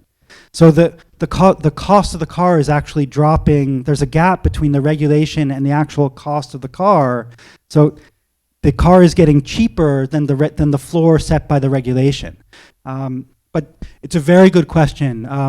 In the U.S., I mean, I'm American. You know, we hear all the time about this sort of rhetoric about, oh, the windmills, they kill birds, and that's true. But you know what else kills birds is the emissions from the coal fire stack, and the poisoning in the environment and the habitat loss. And so it's not zero-sum game. These are not perfect solutions, but they are more efficient solutions. I'm sure everyone from time to time is still frustrated by the hand phone, but you're not going to go back to the flip phone or the phone with a cord because this one isn't 100% perfect. Any more? Yes. I want to ask a technical question. So this is about the embodied carbon. How do you put it in the annualized figure? Because it's like happens when it's very good question. So embodied carbon, the way that it's used in design and construction currently is through life cycle analysis of the entire building on the drawing board. And so I flashed here a little bit the ISO guide standards for life cycle assessment. On the drawing board, all these things are actionable because you can decide, okay, this material has this impact, and I can select this one and it has a lower impact. So those decisions are actionable. For the carbon score assessment, the building's already been built, and so we include embodied carbon in order to get a more comprehensive, holistic view of the emissions for that building. But we're not encouraging people to, tear down the building and replace this material with a low carbon alternative. That doesn't make any sense. So the way that we calculate it we annualize it for the carbon score is we do a life cycle assessment based on the size of the building, the materials that went into the building, and then we amortize it over the 50-year lifespan of the building, which is the industry standard, the international standard for life cycle assessment. And that gives us an annualized figure that we then, and the reason we do it that way is we can then establish the baseline relative to that building's operational carbon. The whole idea with the carbon score is zero carbon building. In order for your building to be zero carbon, it has to account for not just the operational carbon, but also the emissions that went into the original construction. So that's how we do it, and that's why we do it that way. Yes. Hi. Sorry, another one. It's a little bit technical and a little bit more macro scale, not on just one building. It's more on the township. We realize urban areas, we generate more heat due to the building design, reflections from the sun, and emissions from the heat emitted from vehicles. So how these are basically low quality type of energy. So how do we actually reduce or control the heat? I know one thing is plant trees and whatnot, but is there any other solution that we can actually make our cities livable and in a way so that my neighborhood can be in a way walkable, for example? Yeah. So what it ties together. You mentioned the best solution is what we see right out the window.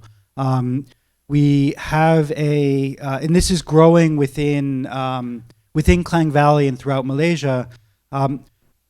We have a trend within KL that we have Friends of Bukit Tiara, Friends of Bukit Kasing. We have, if you ever stop to think about what these organizations are, what the impact of these organizations are, is that our preservation of our localized environment has been left to grassroots. It's been left to community organizations to take the lead on not paving over the entire country. And this is really a critical thing because, the energy efficiency performance of this building, the electricity bill of this building probably drops by 5% because of the proximity to that greenery, because of the local microclimate effect of the greenery. But this isn't something that just grows on trees. This isn't something that happens naturally. It has to be planned for. And so right now we have community organizations that are really taking the lead. This has to be something ultimately that our local authorities and our state and federal governments, land in Malaysia is state. It's a state issue. Our state governments need to stop looking at land as a profit source and start looking at land as a public trust. This is really, really critical. Right now, our land is basically open to the highest bidder because our state governments generate their revenue from land use and land use policy. So you answered your own question. The best way to mitigate urban heat is by keeping our green lungs, keeping trees. So two other things. The data is quite clear on this. A street, if you live on a street that has trees planted, the temperature of that street is somewhere around 5 to 10 degrees lower than a street that is just fully concrete. So that's simply sort of science. The second part of that is more complicated, which is the politics. Who's responsible for those trees? Who's responsible for planting them? Who's responsible for our neighborhoods and our communities? The way our government is set up, sometimes that falls through the cracks. Sometimes it's left to us now to take charge. But our government is changing. Our government is evolving. There's new regulations coming up. This is not something that is set in stone. And as it's important to us, our government is going to start reflecting those values more actively. So the last thing is, Malaysia Green Building Council has been working on a project with the Malaysian Nature Society called the RUGS Project for Klang Valley, which Malaysian Nature Society has actually mapped all of these community parks, including this one, the TMB corridors, the power line corridors, all the remaining green areas within Klang Valley, and they're looking at interconnecting them. So they've mapped out what are the remaining green areas, and unfortunately there are not that many of them left, and they're shrinking. But they've mapped this out so that they can go back to DBKL, back to the Federal Territories Ministry, and say, look, this is what we have left to work with, and in order to keep these healthy, we need to make sure that they're interconnected so that animals and plants can move between them, that we have a straight corridor of greenery that links the mountains to Klang from one side of KL to the other. So these projects are underway, they are ongoing, but they need all of our support. From developers that are doing townships that take the initiative to incorporate green lungs and interconnectivity, individual businesses, state and federal. That's sort of that's the challenge of this, but it's also the beauty of this. There's no one person, there's no one organization that is responsible for these solutions on their own. It's about their interconnectedness. Yeah. It's okay, I can hear you.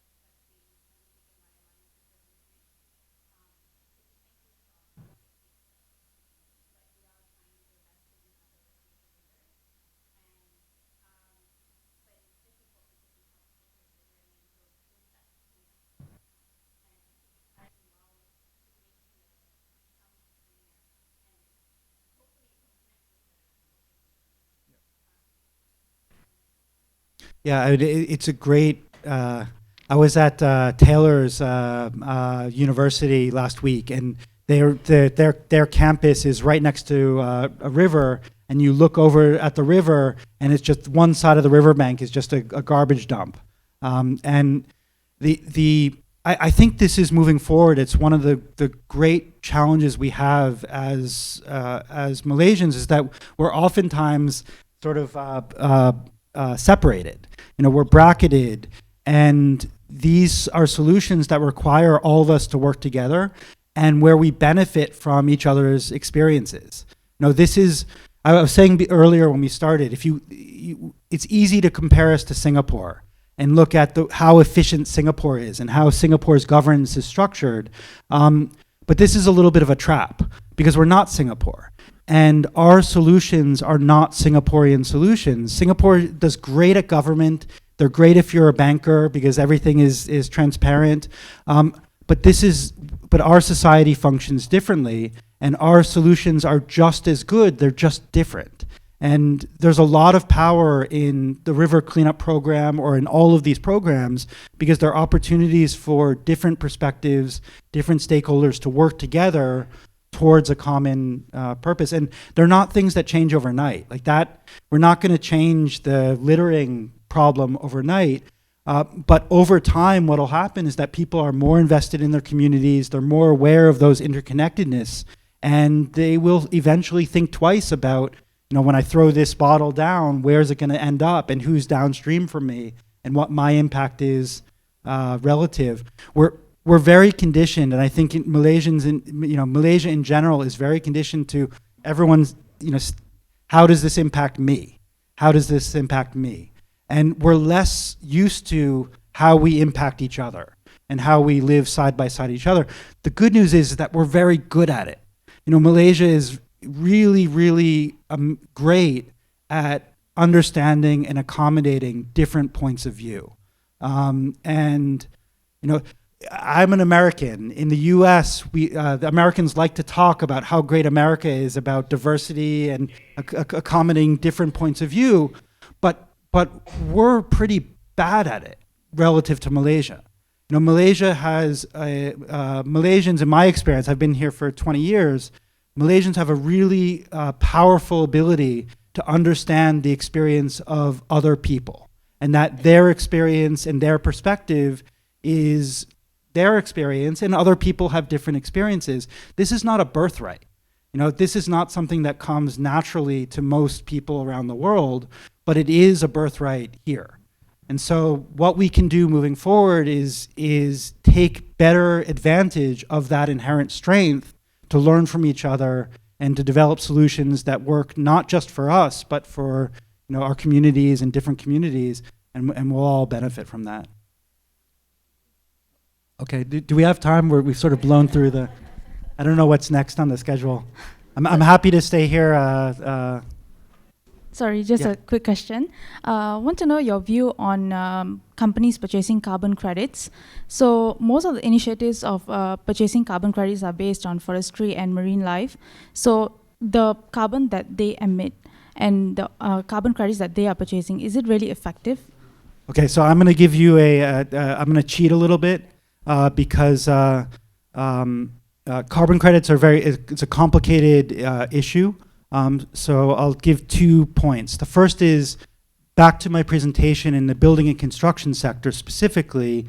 Carbon credits in the building and construction sector become quite marginal in terms of the way that we think about emissions, because 40% of emissions come directly from our activities. And so the main impact that we can contribute is by mitigating those emissions at source.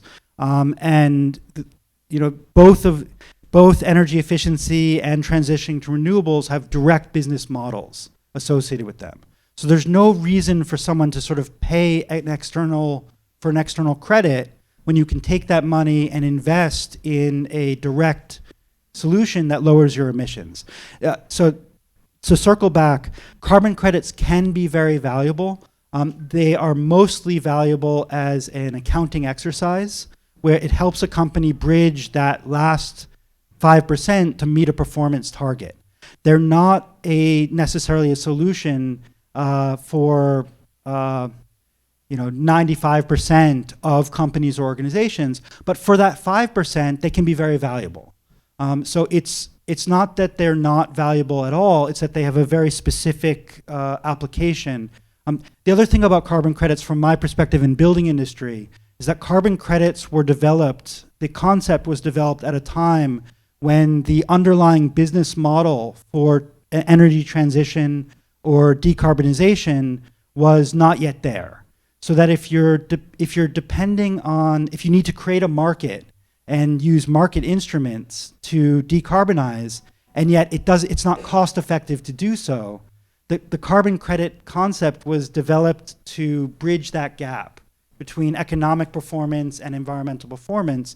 In building and construction sector, that fundamental equation is starting to change, and it's starting to expedite. So short answer is that carbon credits are still have a valuable role to play, but in construction industry that role may be specific and targeted, and I prefer to look at we have other sort of direct and profitable engines for decarbonization that can work that really supersede credits.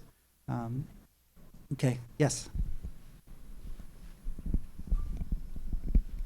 Thank you. Hi, thanks Mitch. So I just wanted to ask, as an outsider to the industry, and as someone who reads annual reports and sustainability reports on a day-to-day basis, how can one know whether the developer is doing what they are saying? So they have been saying, we've done this is this is the amount of reduction. How do we know, number one, whether that is true? Number two, what's the baseline for this? And hence we can then know whether the reduction is really true and fair. Okay, so really good question. There's two levels of this, I would say. The first level, based on my experience, is that different companies, different organizations are different levels in terms of their reporting. And so the first level, the first threshold, is relatively straightforward. When you see a company that is doing environmental reporting and they are referring to actual metrics, actual numbers, and actual data that relates to their activity, that's the first bar. So when you see a lot of these reports, and it's in the Bursa system, it's in the reporting system, the first thing I do when I read through a company's report is what are their claims, and then what are how do their claims relate to their actual activities? And if there's an interrelationship, then that's the first threshold. Because we still have quite a lot of companies and quite a lot of organizations that look at environmental reporting in the realm of CSR, or in the realm of this is something which is surplus to our core business, and our core business is our financial report. But so put the shoe on the other foot. If you read an annual report, and the annual report was we are 20%, our profits are up 20%, but they don't give you the data to reinforce that, what would you do? You take the report and you throw it in the bin. We don't accept that level of reporting for financial reports because we're familiar with the reporting data. Increasingly, we shouldn't be accepting that from sustainability reporting. That first threshold is quite easy, though. So, I sit on, recently I've been sitting on a lot of judging panels, and I've been reading a lot of sustainability reports for a wide spectrum of industries and businesses. And you can tell usually within the executive summary how far along the company is by how they're describing their activities. And if they're describing it like a wish list, well, we don't accept that standard for a financial report. You can tell fairly quickly how evolved the company is by what are their claims, and then which of their claims, how to the extent to their claims are backed up by actual numbers. When you get beyond that first threshold, though, it does get a little bit complicated. There are international standards for carbon reporting. There are third-party verification. There's different. I have it on my phone. I don't have the energy to open it up, but there's two different international organizations that set the benchmark for carbon reporting for organizations. So you can then, at the next threshold, rely on some of this international reporting. One of the challenges within Malaysia is that we're decentralized in terms of our disclosure. So companies may reference a EU standard, they may reference an Australian standard, they may have their third-party verifier based in X, Y, or Z, and ultimately they may be referring to different benchmarks. But that's okay too. Our school system has we have 3 different vernacular schools, 3 different languages of instruction. When you sit down at a meeting in Malaysia, the language can shift from multiple times during any discussion. Different standards are sort of our specialty. And because we can fall back on various international standards, you can refer to those underwriters for different levels of accountability. You don't have to reinvent the wheel necessarily. So 2 answers. We have the ability to be a little bit flexible, to make our own judgments based what credibility is. Once you get to a higher threshold, when you're below that higher threshold, it's quite straightforward. You can tell which companies are. I'll give you another example from the realm of green building certification. When you see a developer that understands environmental performance in buildings, they don't talk about the level of certification that they got or what's on the piece of paper. They talk about, we save 25% energy savings. We have efficient lighting that helps us do this. They talk about what are their outcomes, what is their performance. If someone is submitting a report and they're saying, we got this prize or we got this recognition, it's sort of a red flag that they haven't integrated performance into their reporting. And if they haven't integrated performance into the reporting, it sort of speaks for itself, because these are ultimately performance reports. You don't get the green medal by talking about, you don't get the gold medal by talking about how fast you run. You get the gold medal because of what it says on the stopwatch. So these reports need to have the actual data, needs to have the actual metrics performance metrics that can be evaluated. So that's the other threshold. It's the other sort of, rather than, there's of course the data-driven deep dive into the report, but these are kind of the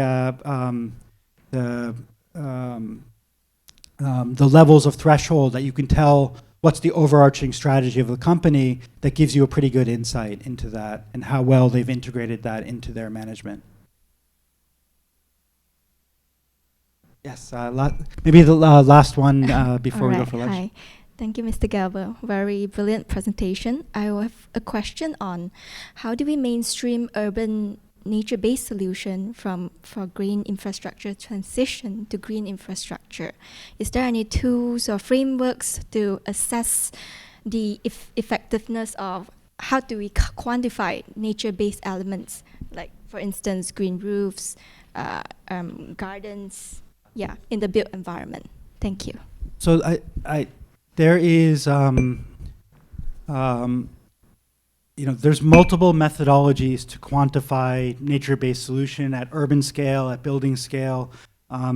It's really important to take a step back and contextualize that argument, because those solutions are different depending on if you're an individual developer, if you're a building owner, if you're a local authority.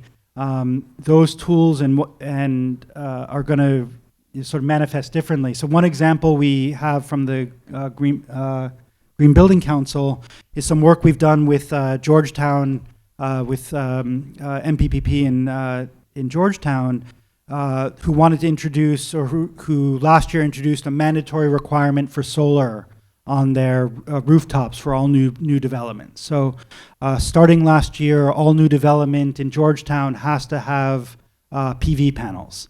And one of the recommendations that we made was to balance this requirement with a nature-based solution, which was green roof. So we give the developers a choice between installing solar panels or installing green roof, because when you game plan it out, there isn't a one-size-fits-all solution. And if you go to if you imagine an urban environment where every single building has solar panels, that's not necessarily a future that we want either, because those solar panels generate heat, they reflect heat, it creates their own microclimate and heat-on effect. So like the question earlier about the environmental impact, it's a balance of different considerations. So by taking this more mediated approach where we look at the overall objective, you can have a commitment from a building owner to adopt a nature-based solution or a mechanical solution. That gives different pathways that help contribute towards the same end. So if you want a more technical answer, we can talk about it offline. But I think that's the reason I pivoted to that is that I think it gives an example of the complexity. And certainly when you get into governance, the answers are always going to be complex, because the way that our governments operate here is very complex. The way that all governments operate is quite complex. So different, one of the things that I've realized in terms of planning in Malaysia is that we have overlapping governance, overlapping stakeholders, and the integration of these considerations between, it's not just public-private, it's public-public. It's local government's relationship with state government's relationship with federal government. All of these organizations and institutions are creating policy, and these policies can do a better job of aligning with one another. There's a lot of challenges, but the great news is that, unlike my home country, where things are much more, in the U.S., things are much more set in stone compared to here. The interests are more vested. So when I talk to a board of directors for a U.S. company, that board of directors has their own. They stand on firm ground. They feel very important. They say, "Oh, you're going to challenge me. I'm going to I have a whole team of lawyers that will, back up my interests and fight for my interests." Malaysia, we don't operate like that. We have much more ability to be flexible, to have conversations, to have communications that don't involve lawyers, that work with what is the impact of the regulation, and to have conversations between these organizations. But it's not easy. The local authority of KL. Sorry if I'm rambling a bit, but this is really interesting to me. KL is a federal territory. So if you live in KL, you don't have elected representation at the local level. We don't have elected representation at the local level. We have a federal MP. And so the decisions that are made for KL are essentially made at federal level. That presents a whole host of challenges for policy, because it means that a MP from Sabah and Sarawak is essentially voting on the KL plan. Their representation from another part of the country is affecting, whether or not this park gets gazetted or not. And so there's a huge host of challenges that come from that, but they're Malaysian challenges. What I think we can do a better job of is understanding and identifying Malaysian solutions, because America has American problems and they have American solutions. We have Malaysian problems and Malaysian solutions. We all know very intimately what our Malaysian problems are, and we can do a better job of cultivating homegrown solutions that are appropriate to the way our government works. There's some of the unique challenges that our government has. These we can focus on, and these aspects we can do a better job at.